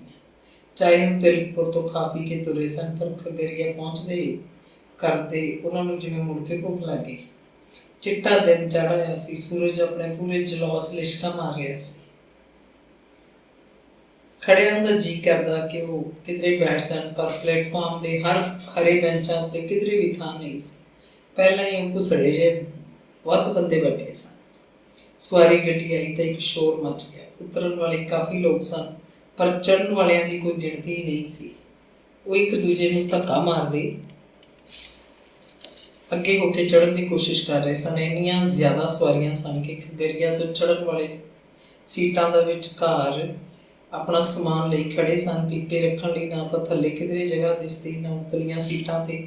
ਉਤਲੀਆਂ ਸੀਟਾਂ ਉੱਤੇ ਬੰਦੇ ਲੱਤਾਂ ਨਸਾਲ ਕੇ ਪਏ ਸਨ ਆਪਣੇ ਸਮਾਨ ਸਮੇਤ। ਤਿਲਕਪੁਰ ਵਾਲੇ ਪੰਜਾਂ ਮੁੰਡਿਆਂ ਨੂੰ ਕਿਧਰੇ ਸੀਟ ਨਹੀਂ ਮਿਲੀ। ਪੀਪੇ ਉਹਨਾਂ ਨੇ ਆਪਣੇ ਪੈਰਾਂ ਕੋਲ ਧਰ ਲਏ। ਥੈਲੇ ਉਵੇਂ ਦੇ ਉਵੇਂ ਮੋਢਿਆਂ 'ਤੇ ਲਟਕ ਰਹੇ ਸੀ। ਖੈਰ, ਦੰਦਾਂ 'ਚ ਜੀਭ ਸੀ। ਸਭ ਨੇ ਬਰੌਨੀ ਜਾ ਕੇ ਉਤਰ ਜਾਣਾ ਸੀ ਅਤੇ ਬਰੌਨੀ ਸਟੇਸ਼ਨ ਆਉਣ ਵਾਲਾ ਹੀ ਸੀ। ਬਰੌਨੀ ਰੇਲਵੇ ਸਟੇਸ਼ਨ ਉੱਤੇ ਦਿੱਲੀ ਨੂੰ ਜਾਣ ਵਾਲੀ ਐਕਸਪ੍ਰੈਸ ਗੱਡੀ ਦਾ ਪਲੇਟਫਾਰਮ ਪਹਿਲਾਂ ਹੀ ਐਨ ਭਰਿਆ ਪਿਆ ਸੀ। ਤਿਲ ਸੁੱਟਣ ਨੂੰ ਥਾਂ ਨਹੀਂ ਸੀ। ਬੰਦਿਆਂ ਦੀ ਕੁਰਬਲ ਕੁਰਬਲ ਕੀੜੇ ਰੀਂਗ ਰਹੇ ਸਨ। ਬਾਕੀ ਚਾਰੇ ਇੱਕ ਥਾਂ ਟਿਕ ਕੇ ਬੈਠ ਗਏ। ਬਸ਼ੀਰ ਉਹਨਾਂ ਤੋਂ ਪੈਸੇ ਲੈ ਕੇ ਦਿੱਲੀ ਦੀਆਂ ਟਿਕਟਾਂ ਲੈ ਆਇਆ। ਉਹਨਾਂ ਦੀ ਕਿਹੜਾ ਕੋਈ ਰਿਜ਼ਰਵੇਸ਼ਨ ਸੀ? ਜਨਰਲ ਡੱਬਿਆਂ 'ਚ ਚੜ੍ਹਨਾ ਸੀ। ਗੱਡੀ ਆਈ ਤਾਂ ਉਹ ਜਿੱਥੇ ਕਿਧਰੇ ਦਾ ਲੱਗਿਆ ਚੜ੍ਹ ਗਏ। ਭੀਮਾ ਤੇ ਬਸ਼ੀਰ ਤਾਂ ਦੇ ਤਕੜੇ ਸੀ, ਧੁੱਸ ਦੇ ਕੇ ਚੜ੍ਹ ਗਏ। ਡੱਬੇ ਅੰਦਰ ਜਾ ਕੇ ਕਿਧਰੇ ਬੈਠਣ ਨੂੰ ਜਗ੍ਹਾ ਨਹੀਂ ਮਿਲੀ। ਕੋਈ ਪਰਵਾਹ ਨਹੀਂ। ਉਹਨਾਂ ਨੂੰ ਯਕੀਨ ਸੀ ਕਿ ਗਾਂਹ ਕਿਸੇ ਸਟੇਸ਼ਨ 'ਤੇ ਜਾ ਕੇ ਜਦੋਂ ਕੋਈ ਸਵਾਰੀਆਂ ਉਤਰੀਆਂ ਤਾਂ ਉਹਨਾਂ ਨੂੰ ਬੈਠਣ ਲਈ ਥਾਂ ਮਿਲ ਜਾਊ। ਮੋਤੀ ਪੰਡਿਤ ਵੀ ਤਕੜਾ ਵਗਿਆ, ਉਹ ਵੀ ਉਹਨਾਂ ਦੋਹਾਂ ਮਗਰ ਚੜ੍ਹ ਗਿਆ। ਉਹ ਵੀ ਖੜ੍ਹਾ ਸੀ। ਮਹਾਵੀਰ ਯਾਦਵ ਤੇ ਸੀਤਾਰਾਮ ਮੰਡਲ ਪਤਾ ਨਹੀਂ ਕਿੱਥੇ ਸਨ। ਸ਼ਾਇਦ ਉਹ ਕਿਸੇ ਹੋਰ ਡੱਬੇ 'ਚ ਚੜ੍ਹ ਗਏ ਹੋਣ। ਮਹਾਵੀਰ ਤੇ ਸੀਤਾਰਾਮ ਸਰੀਰ ਦੇ ਕਮਜ਼ੋਰ ਸਨ ਤੇ ਦੋਵੇਂ ਕੱਦਾਂ ਦੇ ਵੀ ਛੋਟੇ ਸਨ। ਉਹਨਾਂ ਨੂੰ ਦੂਜਿਆਂ ਦੇ ਡੱਬਿਆਂ 'ਚ ਚੜ੍ਹਨ ਹੀ ਨਹੀਂ ਦਿੱਤਾ। ਵੱਡੇ ਕੱਦਾਂ ਵਾਲੇ ਨਰੋਏ ਬੰਦੇ ਡੰਡਿਆਂ ਨੂੰ ਹੱਥ ਪਾ ਕੇ ਖੜ੍ਹ ਜਾਂਦੇ ਤੇ ਪਹਿਲਾਂ ਆਪਣਿਆਂ ਨੂੰ ਚੜ੍ਹਾਉਂਦੇ। ਮਹਾਵੀਰ ਤੇ ਸੀਤਾਰਾਮ ਦੋਹਾਂ ਨੂੰ 2 ਵਾਰ ਪਿਛਾਂਹ ਸੁੱਟ ਦਿੱਤਾ ਗਿਆ। ਗੱਡੀ ਤਾਂ ਚੱਲਣ ਵਾਲੀ ਸੀ, ਇਸੇ ਕਰਕੇ ਲੋਕਾਂ ਦੀ ਕਾਹਲ ਮਚਾਈ ਸੀ। ਉਹਨਾਂ ਨੇ ਦੇਖਿਆ ਕਿ ਕੁਝ ਬੰਦੇ ਡੱਬਿਆਂ 'ਤੇ ਚੜ੍ਹ ਰਹੇ ਸਨ। ਡੱਬਿਆਂ ਦੀਆਂ ਛੱਤਾਂ ਉੱਤੇ 2-2 4-4 ਬੰਦੇ ਪਹਿਲਾਂ ਵੀ ਬੈਠੇ ਸਨ, ਜੋ ਪਹਿਲਾਂ ਹੀ ਕਿਸੇ ਸਟੇਸ਼ਨ ਤੋਂ ਚੜ੍ਹੇ ਹੋਣਗੇ। ਪਹਿਲਾਂ ਮਹਾਵੀਰ ਡੱਬੇ 'ਤੇ ਚੜ੍ਹਿਆ, ਫਿਰ ਉਹਨੇ ਸੀਤਾਰਾਮ ਨੂੰ ਚੜ੍ਹਾ ਲਿਆ। ਉਹਨਾਂ ਨੇ ਪਹਿਲਾਂ ਕਦੇ ਵੀ ਕਿਸੇ ਐਕਸਪ੍ਰੈਸ ਜਾਂ ਤੇਜ਼ ਰਫ਼ਤਾਰ ਗੱਡੀ 'ਚ ਸਫ਼ਰ ਨਹੀਂ ਕੀਤਾ ਸੀ। ਉਹ ਆਪਣੇ ਪਿੰਡ ਤੋਂ ਖਗਰੀਆ ਰੇਲਵੇ ਸਟੇਸ਼ਨ 'ਤੇ ਆ ਕੇ ਇੱਧਰ ਉੱਧਰ ਕਦੇ ਸਵਾਰੀ ਗੱਡੀ ਉੱਤੇ ਹੀ ਗਏ ਸਨ। ਪਟਨਾ ਤੱਕ ਤਾਂ ਉਂਝ ਵੀ ਕਦੇ ਨਹੀਂ ਗਏ ਸੀ। ਪਟਨਾ ਸ਼ਹਿਰ ਦੀਆਂ ਗੱਲਾਂ ਸੁਣਦੇ ਹੁੰਦੇ, ਕਿਉਂਕਿ ਬਿਹਾਰ ਸੂਬੇ ਦੀ ਰਾਜਧਾਨੀ ਸੀ। ਡੱਬਿਆਂ ਅੰਦਰ ਖੜ੍ਹੇ ਹੋਏ ਇਸੇ ਤਾਕ 'ਚ ਸਨ ਕਿ ਅਗਲੇ ਕਿਸੇ ਸਟੇਸ਼ਨ ਉੱਤੇ ਸਵਾਰੀਆਂ ਉਤਰਨਗੀਆਂ ਅਤੇ ਉਹ ਆਪਣੀਆਂ ਸੀਟਾਂ ਲੈ ਕੇ ਆਰਾਮ ਨਾਲ ਬੈਠ ਜਾਣਗੇ। ਪਰ ਇੰਝ ਕਦੇ ਵੀ ਨਹੀਂ ਹੋ ਰਿਹਾ ਸੀ। ਗੱਡੀ ਤਾਂ ਕਿਤੇ ਵੀ ਖੜ੍ਹਦੀ ਨਹੀਂ ਲੱਗਦੀ ਸੀ। ਰਫ਼ਤਾਰ ਹੌਲੀ ਹੁੰਦੀ, ਉਹਨਾਂ ਨੂੰ ਲੱਗਦਾ ਅੱਗੇ ਕੋਈ ਸਟੇਸ਼ਨ ਆਉਣ ਵਾਲਾ ਹੈ, ਪਰ ਸਟੇਸ਼ਨ ਤਾਂ ਲੰਘ ਜਾਂਦਾ। ਗੱਡੀ ਅੱਗੇ ਜਾ ਕੇ ਉਹੀ ਤੇਜ਼ ਰਫ਼ਤਾਰ ਫੜ ਲੈਂਦੀ। ਬੈਠੀਆਂ ਖੜ੍ਹੀਆਂ ਸਵਾਰੀਆਂ ਤੋਂ ਉਹਨਾਂ ਨੇ ਕੁਝ ਪੁੱਛਿਆ ਵੀ ਨਹੀਂ। ਸੀਟਾਂ ਉੱਤੇ ਬੈਠੇ ਲੋਕ ਗੱਲਾਂ ਕਰ ਰਹੇ ਸਨ ਜਾਂ ਕੋਈ ਊਂਘ ਰਿਹਾ ਸੀ। ਅਸਲ 'ਚ ਗੱਲ ਇਹ ਸੀ ਕਿ ਇਹ ਟ੍ਰੇਨ ਬਰੌਨੀ ਤੋਂ 11 ਵਜੇ ਚੱਲੀ ਸੀ। ਇਹਨੇ ਰਾਹ 'ਚ ਕਿਧਰੇ ਰੁਕਣਾ ਹੀ ਨਹੀਂ ਸੀ। 2 ਵਜੇ ਦੁਪਹਿਰ ਤੱਕ ਪਟਨਾ ਸਟੇਸ਼ਨ 'ਤੇ ਪਹੁੰਚ ਜਾਣਾ ਸੀ। ਲਗਭਗ 200 ਕਿਲੋਮੀਟਰ ਦਾ ਸਫ਼ਰ 3 ਘੰਟਿਆਂ 'ਚ ਤੈਅ ਕਰਨਾ ਸੀ। ਉਹ ਤਿੰਨੇ ਤਿਲਕਪੁਰੀਏ 3 ਘੰਟੇ ਖੜ੍ਹੇ ਰਹੇ, ਜਿਵੇਂ ਪੱਥਰ ਦੇ ਬੁੱਤ ਧਰਤੀ 'ਚ ਟੋਆ ਪੁੱਟ ਕੇ ਖੜਾਏ ਗਏ। ਪੀਪਾ ਦੂਜੇ ਨੂੰ ਸੰਭਾਲ ਕੇ ਪਿਸ਼ਾਬਖਾਨਾ ਦੇ ਚਾਹ ਕਾਫੀ ਵਾਲੇ ਲਗਾਤਾਰ ਚੱਕਰ ਕੱਢਦੇ ਫਿਰ ਰਹੇ ਸਨ। ਨਮਕੀਨ ਚੀਜ਼ਾਂ ਵੇਚਣ ਵਾਲੇ ਵੀ ਪਤਾ ਨਹੀਂ ਰਾਹ ਕਿੱਥੋਂ ਦੀ ਬਣਾ ਲੈਂਦੇ ਸੀ। ਇੱਕ ਅੰਨਾ ਬੰਦਾ ਮੂੰਗਫਲੀ ਦੇ ਪੈਕਟ ਵੇਚ ਰਿਹਾ ਸੀ। ਦੂਜੇ 2 ਦਾ ਕੀ ਹਾਲ ਸੀ ਉਹਨਾਂ ਨੂੰ ਕੋਈ ਪਤਾ ਨਹੀਂ ਸੀ। ਪਟਨੇ ਆ ਕੇ ਗੱਡੀ ਰੁਕੀ ਤਾਂ ਲੋਕਾਂ ਨੇ ਸੁੱਖ ਦਾ ਸਾਹ ਲਿਆ। ਉਤਰਨ ਵਾਲੇ ਉਤਰ ਗਏ, ਚੰਗੇ ਰਹੇ। ਜਿਹੜੇ ਕੋਈ ਸੀਟ ਕਿਧਰੇ ਖਾਲੀ ਹੋਈ, ਖੜ੍ਹੇ ਬੰਦਿਆਂ ਨੇ ਮੱਲ ਲਈ। ਉਸੇ ਡੱਬੇ 'ਚ ਉਹਨਾਂ ਹੀ 2 ਲੰਮੀਆਂ ਸੀਟਾਂ ਉੱਤੇ ਉਹਨਾਂ ਤਿੰਨਾਂ ਨੂੰ ਬੈਠਣ ਲਈ ਥਾਂ ਮਿਲ ਗਈ। ਪਹਿਲਾਂ ਉਹ ਬੈਠੇ, ਫਿਰ ਆਪਣੇ ਪੀਪੇ ਸੀਟਾਂ ਥੱਲੇ ਸੰਭਾਲ ਲਏ, ਥੈਲੇ ਹੱਥਾਂ 'ਚ ਰੱਖੇ। ਬਸ਼ੀਰ ਤੇ ਨੇ ਪਲੇਟਫਾਰਮ ਉੱਤੇ ਇੱਧਰ ਉੱਧਰ ਡੱਬਿਆਂ ਅੱਗੇ ਦੀ ਲੰਘ ਕੇ ਨਿਗਾਹ ਮਾਰੀ। ਸੀਤਾਰਾਮ ਤੇ ਮਹਾਵੀਰ ਕਿਧਰੇ ਨਹੀਂ ਦਿਸੇ। ਉਹ ਛੇਤੀ ਆਪਣੇ ਡੱਬੇ 'ਚ ਵਾਪਸ ਆ ਗਿਆ। ਡਰ ਸੀ ਕਿਤੇ ਗੱਡੀ ਨਾ ਚੱਲ ਪਏ। ਪਟਨਾ ਸਟੇਸ਼ਨ ਤੋਂ ਬੇਥਾਹ ਸਵਾਰੀਆਂ ਚੜ੍ਹੀਆਂ ਸੀ। ਇਹਨਾਂ ਵਿੱਚ ਪੀਪਿਆਂ ਵਾਲੀਆਂ ਸਵਾਰੀਆਂ ਵੀ ਬਹੁਤ ਸੀ। ਪਲੰਛਣਾ ਅੰਦਰ ਜਨਰਲ ਡੱਬੇ ਤੂੜੀ ਦੇ ਕੋਠਿਆਂ ਭਰ ਗਏ। ਡੱਬਿਆਂ ਉੱਤੇ ਪਹਿਲਾਂ ਵੀ ਸਵਾਰੀਆਂ ਸਨ। ਪਟਨਾ ਸ਼ਹਿਰ ਤੋਂ ਗੱਡੀ ਚੱਲੀ ਜਿਵੇਂ ਖਾਸਾ ਭਾਰ ਮੰਨ ਰਹੀ ਹੋਵੇ। ਇਹਦੀ ਰਫ਼ਤਾਰ ਬਹੁਤ ਘੱਟ ਸੀ, ਜਿਵੇਂ ਵੱਧ ਭਾਰ ਵੇਲੇ ਰੇੜੇ ਨੂੰ ਕਮਜ਼ੋਰ ਘੋੜਾ ਮਸਾਂ ਖਿੱਚਦਾ ਹੋਵੇ। ਪਰ ਤਕੜੀ ਸੀ ਇਹ ਟ੍ਰੇਨ, ਸਭ ਨੂੰ ਹੂੰਝ ਕੇ ਲੈ ਗਈ। ਇੱਕ ਵਾਰ ਲੱਗਿਆ ਜਿਵੇਂ ਪਟਨਾ ਸਟੇਸ਼ਨ ਦਾ ਪਲੇਟਫਾਰਮ ਖਾਲੀ ਦਿਸ ਰਿਹਾ ਹੋ। ਪਟਨਾ ਤੋਂ ਚੱਲ ਕੇ ਐਕਸਪ੍ਰੈਸ ਗੱਡੀ ਕਈ ਸਟੇਸ਼ਨਾਂ 'ਤੇ ਖੜ੍ਹੀ, ਜਿਵੇਂ ਮੁਗਲ ਸਰਾਏ, ਇਲਾਹਾਬਾਦ, ਕਾਨਪੁਰ, ਟੁੰਡਲਾ, ਅਲੀਗੜ੍ਹ ਆਦਿ। ਜਿੱਥੇ ਵੀ ਗੱਡੀ ਠਹਿਰਦੀ, ਸਵਾਰੀਆਂ ਉਤਰਦੀਆਂ ਘੱਟ, ਚੜ੍ਹਦੀਆਂ ਜ਼ਿਆਦਾ। ਲੋਕ ਮੱਲੋ ਜੋਰੀ ਸਲੀਪਰ ਡੱਬਿਆਂ 'ਚ ਵੀ ਚੜ੍ਹ ਜਾਂਦੇ। ਦਿਨ ਦੀ ਟ੍ਰੇਨ ਹੋਣ ਕਰਕੇ ਉਹਨਾਂ ਨੂੰ ਕੋਈ ਰੋਕਦਾ ਟੋਕਦਾ ਵੀ ਨਹੀਂ ਸੀ। ਕੁਰਬਲ ਜਿਵੇਂ ਕਾਲੇ ਕੀੜਿਆਂ ਦਾ ਭੌਣ ਹੋਵੇ। ਲੋਕ ਪਤਾ ਨਹੀਂ ਕਿੱਧਰ ਨੂੰ ਜਾ ਰਹੇ ਸੀ, ਕਿੱਧਰੋਂ ਆ ਰਹੇ ਸੀ। ਜਿਸ ਕਿਸੇ ਸਟੇਸ਼ਨ ਉੱਤੇ ਵੀ ਨਵੇਂ ਲੋਕ ਚੜ੍ਹਦੇ, ਪੀਪਿਆਂ ਵਾਲੇ ਬਿਹਾਰੀ ਬੰਦਿਆਂ ਨੂੰ ਵੇਖ ਕੇ ਹੱਸਣ ਲੱਗਦੇ। ਆਖਦੇ, ਸੀਟ ਕਹਾਂ ਸੇ ਮਿਲੇਗੀ, ਗਾੜੀ ਤੋਂ ਭਈਆ ਐਕਸਪ੍ਰੈਸ ਬਣੀ ਪੜੀ ਹੈ। ਗੱਡੀ ਨਵੀਂ ਦਿੱਲੀ ਆ ਕੇ ਖਾਲੀ ਹੋ ਗਈ। ਰਾਤ ਹੋ ਚੁੱਕੀ ਸੀ। ਉਹਨਾਂ ਨੂੰ ਭੁੱਖ ਲੱਗੀ ਹੋਈ ਸੀ, ਪਰ ਭੁੱਖ ਨਾਲੋਂ ਵੱਧ ਫਿਕਰ ਉਹਨਾਂ ਨੂੰ ਸੀਤਾਰਾਮ ਤੇ ਮਹਾਵੀਰ ਦਾ ਸੀ। ਉਹ ਤਿੰਨੇ 1 ਘੰਟਾ ਪਲੇਟਫਾਰਮ ਉੱਤੇ ਹੀ ਬੈਠੇ ਰਹੇ, ਉਹਨਾਂ ਨੂੰ ਉਡੀਕ ਰਹੇ ਸਨ, ਪਰ ਉਹਨਾਂ ਕੋਲ ਆਏ ਹੀ ਨਹੀਂ। ਬਸ਼ੀਰ ਨੇ ਸਾਰਾ ਪਲੇਟਫਾਰਮ ਇੱਕ ਸਿਰੇ ਤੋਂ ਦੂਜੇ ਸਿਰੇ ਤੱਕ ਗੌਰ ਨਾਲ ਚੰਗੀ ਤਰ੍ਹਾਂ ਘੁੰਮ ਫਿਰ ਕੇ ਦੇਖਿਆ। ਉਹ ਕਿਧਰੇ ਵੀ ਨਹੀਂ ਸੀ। ਪਾਣੀ ਤਾਂ 2 ਵਾਰ ਉਹਨਾਂ ਨੇ ਪਲੇਟਫਾਰਮ ਤੋਂ ਟੂਟੀ ਤੋਂ ਪੀ ਲਿਆ ਸੀ, ਪਰ ਕੁਝ ਖਾਣ ਨੂੰ ਦਿਲ ਨਹੀਂ ਕਰ ਰਿਹਾ ਸੀ। ਅਖੀਰ ਉਹਨਾਂ ਨੇ ਆਲੂ ਛੋਲੇ ਪੂਰੀਆਂ ਦਾ ਭੋਜਨ ਕੀਤਾ। ਪਾਣੀਆਂ ਨਾਲ ਢਿੱਡ ਭਰ ਕੇ ਸੋਚਣ ਲੱਗੇ, ਚਲੋ ਬਠਿੰਡਾ ਵੱਲੋਂ ਜਾਣ ਵਾਲੀ ਕਿਸੇ ਗੱਡੀ ਦੀਆਂ ਟਿਕਟਾਂ ਲੈਂਦੇ ਹਾਂ। सीताराम ते महावीर का की किया जा सकता, उन्होंने कोई समझ नहीं सी आ रही। वो टिकट खिड़कियां वाल गए तो बशीर ने दोवां नूं एक थां बिठा के बठिंडे नूं जाण वाली गड्डी की टिकट लै ली। उन्होंने मानसा जाके उतरना सी। उन्होंने पिंड दे रामचंद्र ने चिट्ठी च मानसा ही लिखिया सी। गड्डी सवेरे 5 बजे चलनी सी।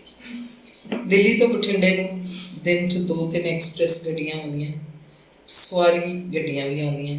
झोना बीजण की रुती अजिही सी कि हर गड्डी च बिहारी मजदूर हुंदे सी। उन्होंने मूँह वेखण तो ही पता लग जाता कि बिहारी है। चेहरा मोहरा सब का इक्को जिहा, गल तेड़ दे कपड़े पहनण का ढंग पंजाबियों नालों बहुत वखरा सी। असल निशानी ये हुंदी कि उन्होंने हत्थ विच टीन का पीपा हुंदा ते मोढे थल्ले मोढे थैला लमकदा सी। जदों नवां स्टेशन आउंदा वो खिड़कियां तो बाहर मूँह कढ के गोले कबूतरां वांग झाकदे। वो जाखल दे स्टेशन ते उतरदे सन। जाखल तो अगे बठिंडे तक बरेटा, बुढलाडा, मानसा, मोड़ मंडी खास स्टेशन सन। इन्हां स्टेशनां उत्ते आले दुआले दे पिंडां दे लोग पहले ही खड़े हुंदे सन, जिन्हां नूं भईआं दी खास उडीक हुंदी।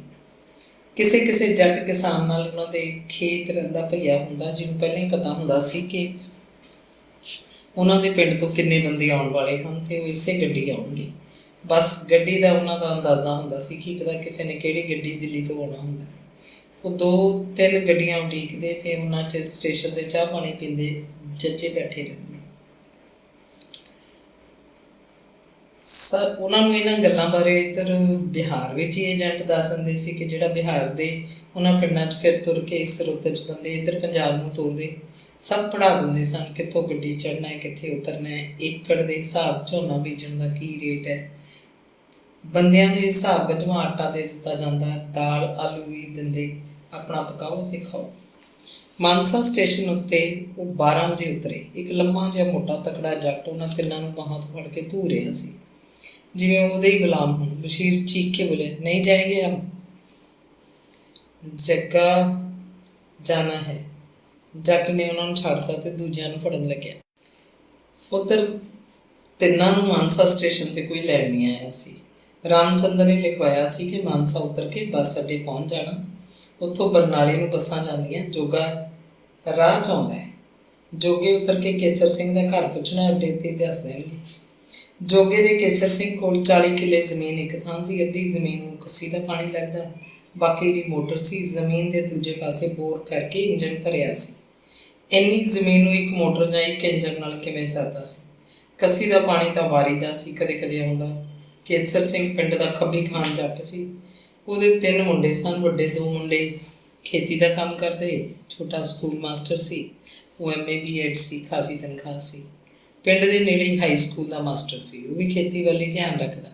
स्कूल मास्टरी तो वह शौकीया किता सी। हैड मास्टर नाल बनी हुई सी। कदे कदे ही स्कूल वड़दा, स्कूल आउंदा भी तां कोई बहाना बना के अद्धी छुट्टी तो बाद तुर जाता।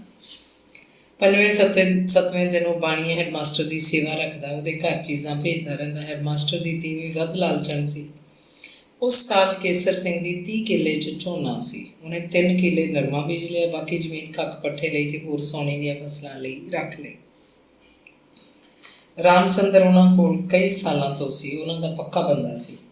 ਉਹਦੇ जिम्मे घर खेत के कई काम सन। उन्होंने डंगरां वाले घर सौंदा पैंदा, पशु उही साਂਭਦਾ।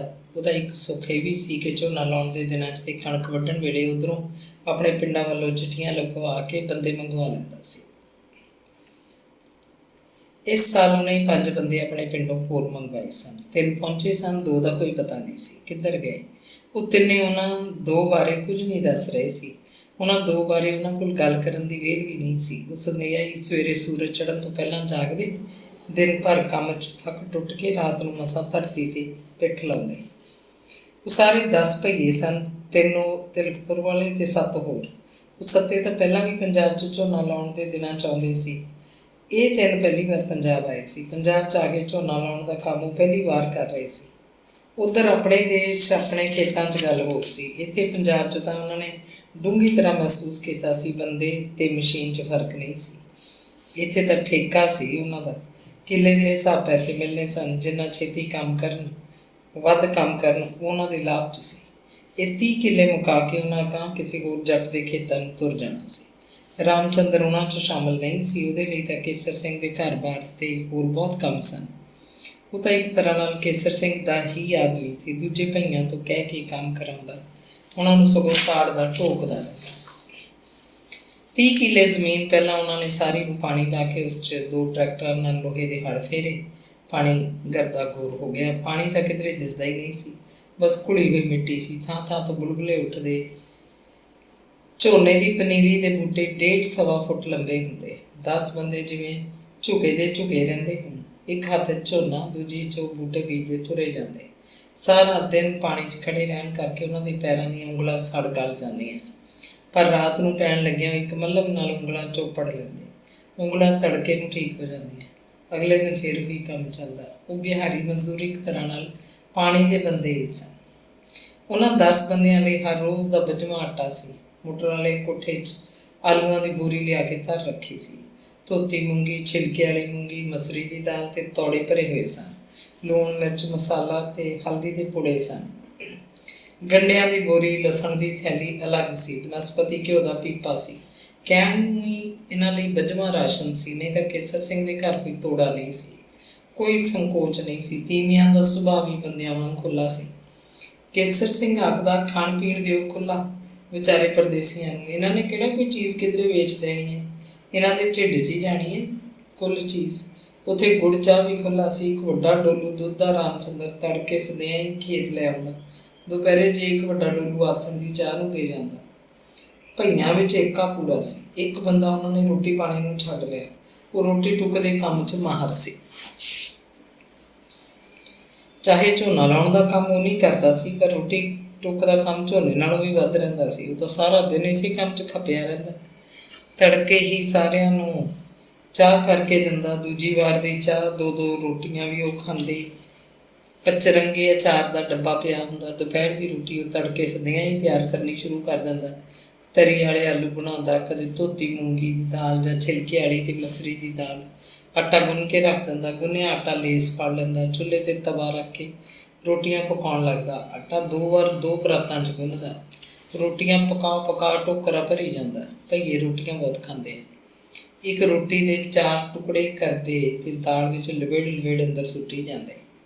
ਇੱਕ ਬੰਦਾ 10-10, 12-12, 15-15 ਰੋਟੀਆਂ ਖਾ ਜਾਂਦਾ ਸੀ, ਜਿਵੇਂ ਰੋਟੀ ਕਦੇ ਦੇਖੀ ਨਾ ਹੋਵੇ, ਜਿਵੇਂ ਉਹਨਾਂ ਦਾ ਢਿੱਡ ਨਹੀਂ ਸੀ ਕੋਈ ਡੂੰਘਾ ਟੋਆ ਹੋਵੇ ਤੇ ਟੋਆ ਰੋਟੀਆਂ ਨਾਲ ਹੀ ਭਰਨਾ ਹੋਵੇ।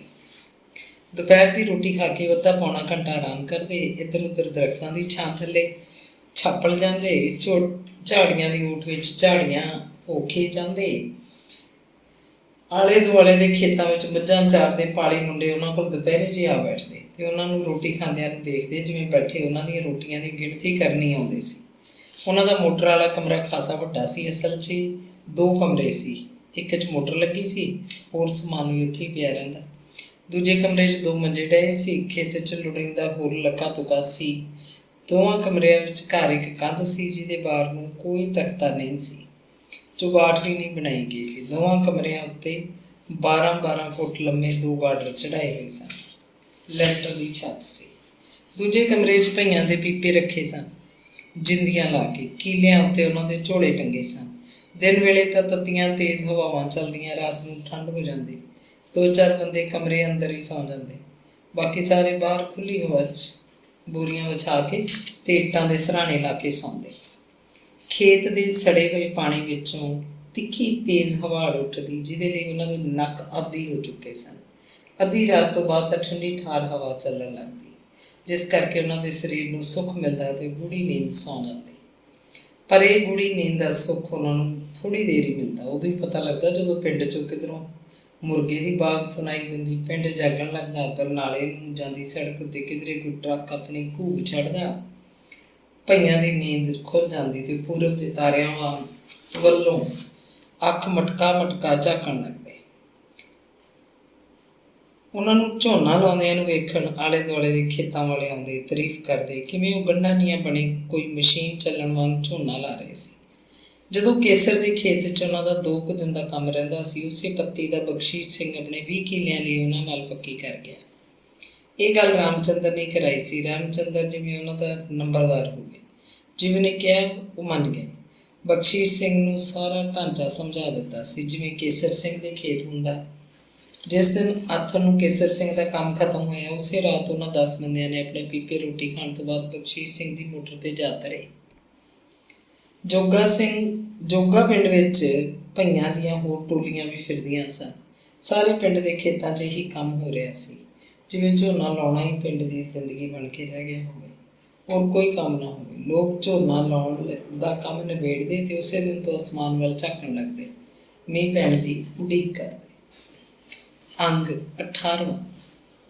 बख्शीश सिंह के खेत काम शुरू करके ते एक दिन ला के अगले दिन सवेरे तड़के चुपचाप वो पता नहीं किधर नूं तुर गए। बख्शीश गालां कढ़दा फिरे, साले गए किधर, पीपे इत्थे छड्ड गए। उन्हें केसर सिंह के घर जाके रामचंद्र तो पता करना चाहे। रामचंद्र आप भी उन्होंने डंगरां लई घर नहीं सी। अपना काम सवेरे मुका के बस इन्ना दस के गया कि मानसा नूं जा रहा है, काम है, 2 घंटिਆਂ वापस मुड़ आएगा। रामचंद्र उन्होंने 10 बंदियां नूं मानसा लैके गया सी। जिहड़े पैसे केसर सिंह तो मिले सन वो उन्होंने अपने घरों मनी ऑर्डर करवा के भेजने सन। एक तो उन्होंने सबना दे ही घर वालियां नूं उन्हां दे मनी ऑर्डर की उड़ीक सी। दूजा कारण यह सी कि वो अपने पैसे पीपियां चों कदों तक सांभी रखते। बगाने देश का की पता तो की इतबार हुंदा, कदे भी कोई उन्हां दे पीपियां दी जिंदियां तोड़ के फरोला फराली कर सकता सी। वो मानसा के वड्डे डाकखाने पहुंचे तो देखा कि उत्थे मनी ऑर्डर करवाने वालियां दीयां कतारां लगियां सी। मानसा का वड्डा डाकखाना रेलवे स्टेशन के कोल ही सी। डाकखाने अंदर ते दरवाजे तो बाहर बैठण नूं इन्ना थां नहीं सी। मनी ऑर्डर भरन वाले एजेंट मुंडे उन्हां बिहारी मजदूरां नूं रेलवे स्टेशन के मुसाफर खाने च लै जांदे ते उत्थे बेंचां उत्ते उन्हां नूं बिठा के बड़े आराम नाल मनी ऑर्डर भरदे। मनी ऑर्डर भरन दा की सी, जिहनूं पैसे भेजने होंदे ਉਹਦਾ ਨਾਂ ਤੇ ਉਹਦੇ ਬਾਪ ਦਾ ਨਾਂ ਲਿਖਿਆ ਜਾਂਦਾ, ਤੇ ਜੇ ਮਨੀ ਆਰਡਰ ਨਾਂ ਤੇ ਡਾਕਖਾਨਾ ਲਿਖਣਾ ਜ਼ਰੂਰੀ ਹੁੰਦਾ ਤੇ ਫਿਰ ਜ਼ਿਲ੍ਹਾ ਏਜੰਟ ਮੁੰਡੇ ਕਈ ਵਾਰ ਪਿੰਡ ਦਾ ਨਾਂ ਡਾਕਖਾਨਾ ਪੁੱਛਦੇ। ਇੱਕ ਤਾਂ ਬਿਹਾਰੀਆਂ ਦਾ ਉਚਾਰਨ ਕੁਛ ਅਜੀਬ ਹੁੰਦਾ ਸੀ, ਅੱਧੇ ਅੱਖਰ ਬੁੱਲਾਂ 'ਚ ਹੀ ਰੱਖ ਲੈਂਦੇ ਸਨ, ਦੂਜੇ ਉਹਨਾਂ ਪਿੰਡਾਂ ਦੇ ਨਾਂ ਵੀ ਅਜੀਬ ਹੁੰਦੇ। ਏਜੰਟ ਮੁੰਡੇ ਨੂੰ ਖਾਸਾ ਮੱਥਾ ਮਾਰਨਾ ਪੈਂਦਾ। ਇਸ ਮੱਥਾ ਮਾਰਨ 'ਤੇ ਹੀ ਉਹ ਪੈਸੇ ਲੈਂਦਾ ਸੀ। एक मनी ऑर्डर भरन दे 2 रुपए लैंदा सी। जिले उनके नां तां एजेंट मुंडियां नूं ज़बानी याद हो गए सन। चाहे बिहार च उन्हां दिनां 40-42 जिले सन, पर इधर आउण वाले मजदूरां दे जिले 5-7 तो वध नहीं सी। ये वो जिले ही सन जिथे बरसात के दिनां नदियां का पानी आ जाता सी ते लगभग हर साल फसलां मारियां जांदियां सी। मानसा डाकखाने मनी ऑर्डर भरन वाले 4-5 मुंडे सन। एक मुंडा नित 40-50 फार्म भरदा ते लगभग 100 रुपया बना के दोपहर में तुरदा जाके अपना कोई काम कार करदा। एक दा मनी ऑर्डर फार्म भरन की खेट सारी दी सारी घंटियां दी हुंदी। 4 घंटियां दा 100 रुपया उन्हां लई वधिया सी। उन्हां दी ये नित दी कमाई सी। भईयां दा इज्जत तां नित आउंदा। मनी ऑर्डर फार्म भरन दा ये काम 2-2.5 महीने चलदा सी। 2-2.5 महीने झोने वेले ਅਤੇ ਇੱਦਾਂ ਹੀ 2-2.5 ਮਹੀਨੇ ਕਣਕ ਵੇਲੇ। ਏਜੰਟ ਮੁੰਡੇ ਫਾਰਮ ਭਰਨ ਦੇ 2 ਰੁਪਏ ਲੈ ਕੇ ਉਹਨਾਂ ਨੂੰ ਹੋਰ ਸਮਝੌਤੀਆਂ ਵੀ ਦਿੰਦੇ। ਨੋਟ ਗਿਣ ਲਏ? ਹਾਂਜੀ ਗਿਣ ਲਈਏ। ਸਿੱਧੇ ਕਰ ਲਏ? सीधे का मतलब गांधी ਨੂੰ ਉੱਤੇ ਰੱਖਣਾ ਹੈ, एक पासे करके रखना है। अच्छा जी कर लिया। कमीशन के पैसे अड्ड कट के रखो, ये भी रख लिए जितने कहा आपने। रेलवे स्टेशन के मुसाफर खाने ते एक ਤਾਂ ਪੱਖਿਆਂ ਦੀ ਹਵਾ ਸੀ, ਅੰਦਰ ਪਲੇਟਫਾਰਮ ਉੱਤੇ ਨੇੜੇ ਹੀ ਹੈਂਡ ਪੰਪ ਸੀ ਜਿਹਦਾ ਠੰਡਾ ਮਿੱਠਾ ਪਾਣੀ ਛੋਟੇ ਵਾਟਰ ਨੂੰ ਮਾਤ ਪਾਉਂਦਾ ਸੀ। ਜਿੰਨਾ ਮਰਜ਼ੀ ਪੀਵੇ ਕੋਈ ਢਿੱਡ ਭਰ ਕੇ। ਦੂਜੀ ਮੌਤ ਚਾਹ ਪੀਣ ਦੀ ਸੀ। ਸਟੇਸ਼ਨ ਦੇ ਸਾਹਮਣੇ 3-4 ਚਾਹ ਦੀਆਂ ਦੁਕਾਨਾਂ ਸੀ। ਭਈਏ ਪਹਿਲਾਂ ਇਹਨਾਂ ਦੁਕਾਨਾਂ ਤੋਂ ਆ ਕੇ ਚਾਹ ਪੀਂਦੇ, ਚਾਹ ਪੀ ਕੇ ਉੱਥੇ ਬੈਠੇ ਨੋਟਾਂ ਦੀਆਂ ਥੈਲੀਆਂ ਕੱਢ ਕੇ ਗਿਣਨ ਲੱਗ ਜਾਂਦੇ। स्टेशन वालियां दुकानों उत्ते तड़के जलेबियां पकदियां, समोसे बनते। मनी ऑर्डर करवा के ते रसीद अपने बटुए विच चंगी तरह संभाल के भईए उन्हां चाह दीयां दुकानां उत्ते आते। पहलां 2-2 समोसे खांदे, फिर जलेबियां नाल मूँह मिठा करके पिंड नूं तुर जाते। रामचंद्र उन्हां 10 नूं लैके मानसा दे बस अड्डे ते आया ते ओह जोगे नूं जाण वाली बस चढ़ गए। सवेरे खुश सन ते ਉੱਚਾ बोल के एक दूजे नाल चाह साझा कर रहे सन। एक अंदाजे अनुसार मानसा के डाकखाने जिवें हर रोज़ 1 लाख रुपया मनी ऑर्डर राही बिहार नूं जांदा सी। अंग 19वां। ਜਿਨ੍ਹਾਂ ਦਿਨਾਂ 'ਚ ਉਹ ਬਖਸ਼ੀਸ਼ ਸਿੰਘ ਦੇ ਖੇਤ 'ਚ ਝੋਨਾ ਲਾ ਰਹੇ ਸਨ। ਇੱਕ ਦਿਨ ਦੁਪਹਿਰ ਦੀ ਰੋਟੀ ਖਾਣ ਵੇਲੇ ਰਾਮਚੰਦਰ ਨੇ ਉਹਨਾਂ ਨੂੰ ਆ ਕੇ ਦੱਸਿਆ ਕਿ ਰਾਮਪੁਰ ਫੂਲ ਕੋੜਿਕ ਪਿੰਡ ਕਰਿਆੜਵਾਲਾ ਵਿੱਚ ਇੱਕ ਜੱਟ ਜੱਗਰ ਸਿੰਘ ਦੇ ਖੇਤ ਮੋਟਰ ਵਾਲੇ ਕੋਠੇ 'ਚ ਬੰਦ ਪੁਲਿਸ ਨੇ 4 ਬੰਦੇ ਫੜੇ ਹਨ। ਇਹ ਚਾਰੇ ਭਈਏ ਸਨ। ਖੁਫੀਆ ਇਤਲਾਹ ਮਿਲਣ 'ਤੇ ਰਾਮਪੁਰਾ ਫੂਲ ਦੀ ਪੁਲਿਸ ਪਾਰਟੀ ਉਸ ਪਿੰਡ ਗਈ ਸੀ। ਜੱਟ ਦੇ ਖੇਤ ਛਾਪਾ ਮਾਰ ਕੇ 4 ਬਿਹਾਰੀ ਮਜ਼ਦੂਰ ਉਹਨਾਂ ਦੇ ਕਬਜ਼ੇ 'ਚ ਕਰ ਲਏ। ਉਸ ਜੱਟ ਨੇ ਇਹਨਾਂ ਨੂੰ ਬੰਦੂਆ ਬਣਾ ਕੇ ਰੱਖਿਆ ਸੀ। ਸਾਰਾ ਦਿਨ ਆਪਣੇ ਖੇਤ 'ਚ ਉਹਨਾਂ ਤੋਂ ਕੰਮ ਕਰਾਉਂਦਾ, ਉਹਨਾਂ ਨੂੰ ਰੋਟੀ ਪਾਣੀ ਦੇ ਦਿੰਦਾ, ਪਰ ਪੈਸਾ ਕੋਈ ਨਹੀਂ ਸੀ ਦਿੰਦਾ। ਉਹਨਾਂ ਉੱਤੇ ਜੱਟ ਦੇ ਆਪਣੇ ਬੰਦਿਆਂ ਦਾ ਸਖਤ ਪਹਿਰਾ ਹੁੰਦਾ। ਉਹ ਨਾ ਕੁਝ ਬੋਲ ਸਕਦੇ, ਨਾ ਕਿਧਰੇ ਭੱਜ ਸਕਦੇ। ਜੇ ਕੋਈ ਭੱਜਣ ਦੀ ਕੋਸ਼ਿਸ਼ ਕਰਦਾ ਤਾਂ ਜੱਟ ਦੇ ਬੰਦੇ ਉਹਨੂੰ ਕੁੱਟ ਸੁੱਟਦੇ, ਕੁੱਟ ਕੇ ਉਹਦੀਆਂ ਲੱਤਾਂ ਬਾਹਾਂ ਭੰਨ ਦਿੰਦੇ, ਨਕਾਰਾ ਕਰ ਦਿੰਦੇ ਅਤੇ ਉਹ ਮੁੜ ਕੇ ਕਿਸੇ ਪਾਸੇ ਭੱਜਣ ਦੀ ਹਿੰਮਤ ਨਹੀਂ ਕਰ ਸਕਦਾ ਸੀ। ਜੱਗਰ ਸਿੰਘ ਦਾ ਆਖਣਾ ਸੀ ਕਿ ਭਈਏ ਬੰਧਕ ਨਹੀਂ, ਉਹਦੇ ਨੌਕਰ ਸਨ। ਉਹਨੇ ਉਹਨਾਂ ਨੂੰ ਸਾਲ ਭਰ ਦੇ ਇਕੱਠੇ ਪੈਸੇ ਦਿੱਤੇ ਸਨ, ਜਿਹੜੇ ਉਹ ਆਪਣੇ ਪਿੰਡਾਂ ਨੂੰ ਮਨੀ ਆਰਡਰ ਕਰਵਾ ਕੇ ਭੇਜ ਦਿੰਦੇ ਸਨ। ਮਨੀ ਆਰਡਰਾਂ ਦੀਆਂ ਰਸੀਦਾਂ ਉਹਦੇ ਕੋਲ ਸਨ। ਉਹਦੇ ਬੰਦਿਆਂ ਨੇ ਉਹਨਾਂ ਨੂੰ ਕਦੇ ਵੀ ਕੁੱਟਿਆ ਨਹੀਂ। ਉਹਨਾਂ ਨੂੰ ਖਾਣ ਪੀਣ ਅਤੇ ਲੀੜਾ ਕੱਪੜਾ ਵਿੱਚੋਂ ਹੀ ਮਿਲਦਾ। ਹੋਰ ਇਹਨਾਂ ਨੇ ਕਿੱਧਰ ਜਾਣਾ? ਜੇ ਇਹਨਾਂ ਨੇ ਭੱਜ ਕੇ ਕਿਤੇ ਜਾਣਾ ਹੋਵੇ ਤਾਂ ਰਾਮਪੁਰ ਫੂਲ, ਜੇਠੂ ਕੇ, ਤਪਾ ਰੇਲਵੇ ਸਟੇਸ਼ਨ ਕਿੰਨੀ ਕੁ ਦੂਰ ਹੈ? ਬਰਨਾਲਾ ਬਠਿੰਡਾ ਰੋਡ ਉਹਨਾਂ ਦੇ ਪਿੰਡ ਕਰਿਆੜਵਾਲਾ ਦੇ ਐਨ ਨਾਲ ਦੀ ਲੱਗਦੀ ਹੈ। ਬਹੁਤ ਸਾਰੀਆਂ ਬੱਸਾਂ ਅੱਡੇ ਉੱਤੇ ਖੜ੍ਹਦੀਆਂ ਸਨ। ਕਰਿਆੜਵਾਲਾ ਦੀਆਂ ਸਵਾਰੀਆਂ ਇੱਥੋਂ ਹੀ ਚੜ੍ਹਦੀਆਂ ਸਨ। ਸੱਚ ਕੀ ਸੀ, ਝੂਠ ਕੀ ਸੀ, ਪਰ ਜਦੋਂ ਚਾਰੇ ਭਈਏ ਪੁਲਿਸ ਨੇ ਫੜ ਕੇ ਲਿਆਂਦੇ, ਉਹ ਥਰ ਥਰ ਕੰਬ ਰਹੇ ਸਨ, ਬੋਲ ਵੀ ਨਹੀਂ ਸਕਦੇ ਸਨ। ਉਹ ਕੌਣ ਸਨ? ਉਹਨਾਂ ਦੇ ਨਾਂ ਵੀ ਅਖਬਾਰ 'ਚ ਆਏ ਹੋਣਗੇ। ਕਿਹੜੇ ਪਿੰਡਾਂ ਦੇ ਸਨ? ਉੱਧਰੋਂ ਬਖਸ਼ੀਸ਼ ਸਿੰਘ ਦੇ ਖੇਤ 'ਚ ਕੰਮ ਕਰਦੇ 3 ਮੁੰਡਿਆਂ ਦੇ ਮਨ 'ਚ ਬਾਰ ਇਹ ਸਵਾਲ ਉੱਭਰ ਰਹੇ ਸਨ ਕਿ ਬਸ਼ੀਰ ਤੇ ਭੀਮੇ ਨੂੰ ਕਿਹਾ ਮਹਾਂਵੀਰ ਔਰ ਸੀਤਾਰਾਮ ਵੀ ਹੋ ਸਕੇ। ਹਾਂ, ਹੋ ਸਕੇ ਭਾਈ। ਮੋਤੀ ਪੰਡਤ ਦੀਆਂ ਅੱਖਾਂ 'ਚ ਚੰਗਿਆੜੇ ਉੱਠੇ। ਉਹ ਤਿੰਨੇ ਰਾਮਚੰਦਰ ਦੇ ਨੇੜੇ ਆ ਕੇ ਬੈਠ ਗਏ ਅਤੇ ਮਹਾਂਵੀਰ ਅਤੇ ਸੀਤਾਰਾਮ ਦੀਆਂ ਗੱਲਾਂ ਕਰਨ ਲੱਗੇ। ਚਾਰੇ ਅੰਦਾਜ਼ਾ ਲਾ ਰਹੇ ਸਨ ਕਿ ਕਿਤੇ ਉਹ ਉਹਨਾਂ ਤਿੰਨਾਂ ਨਾਲੋਂ ਨਿਕਲ ਕੇ ਪੰਜਾਬ ਨਾ ਪਹੁੰਚ ਗਏ ਹੋਣ ਅਤੇ ਅਣਜਾਣ ਹੋਣ ਕਰਕੇ ਅਜਿਹੇ ਕਿਸੇ ਪਿੰਡ ਵਿੱਚ ਕਿਸੇ ਜ਼ਾਲਮ ਜੱਟ ਦੇ ਕਬਜ਼ੇ 'ਚ ਆ ਗਏ ਹੋਣ। अखबार में नाम तो भाई लिखे नहीं बताया, बस 4 बिहारी मजदूर कह दिए। रामचंद्र फिर ही दस रहा सी। ते फिर तीजे दिन रामचंद्र पंजाबी अखबार वाला वर्का भी चुक लिया किधरों, जिस विच करियाड़ वाले दे उन्हां 4 भाइयों दीयां फोटोआं छपियां सन। थले हर एक दा नाम लिखिया सी। ना रामचंद्र ने पढ़ के सुनाए सन। इन्ने साल पंजाब च रहन करके पंजाबी पढ़नी ते टुटी फुटी बोलनी भी सिख गया सी। बस उन्हें पंजाबी अखर लिखने नहीं आते सी। अखर जोड़ पंजाबी दा अखबार पढ़ लैंदा सी। हिंदी तो पहला उधर दा ही पढ़िया होया सी। उन्हां 4 विचों कोई सीताराम नहीं सी, कोई महावीर नहीं सी। उन्हां 4 दीयां तस्वीरां उन्हां तिन्नां ने वारी गौर नाल अखां नेड़े करके भी वेखियां सन। देखदे ते फिर सिर मार के निराश अखां नाल एक दूजे वल झाकण लगदे सन।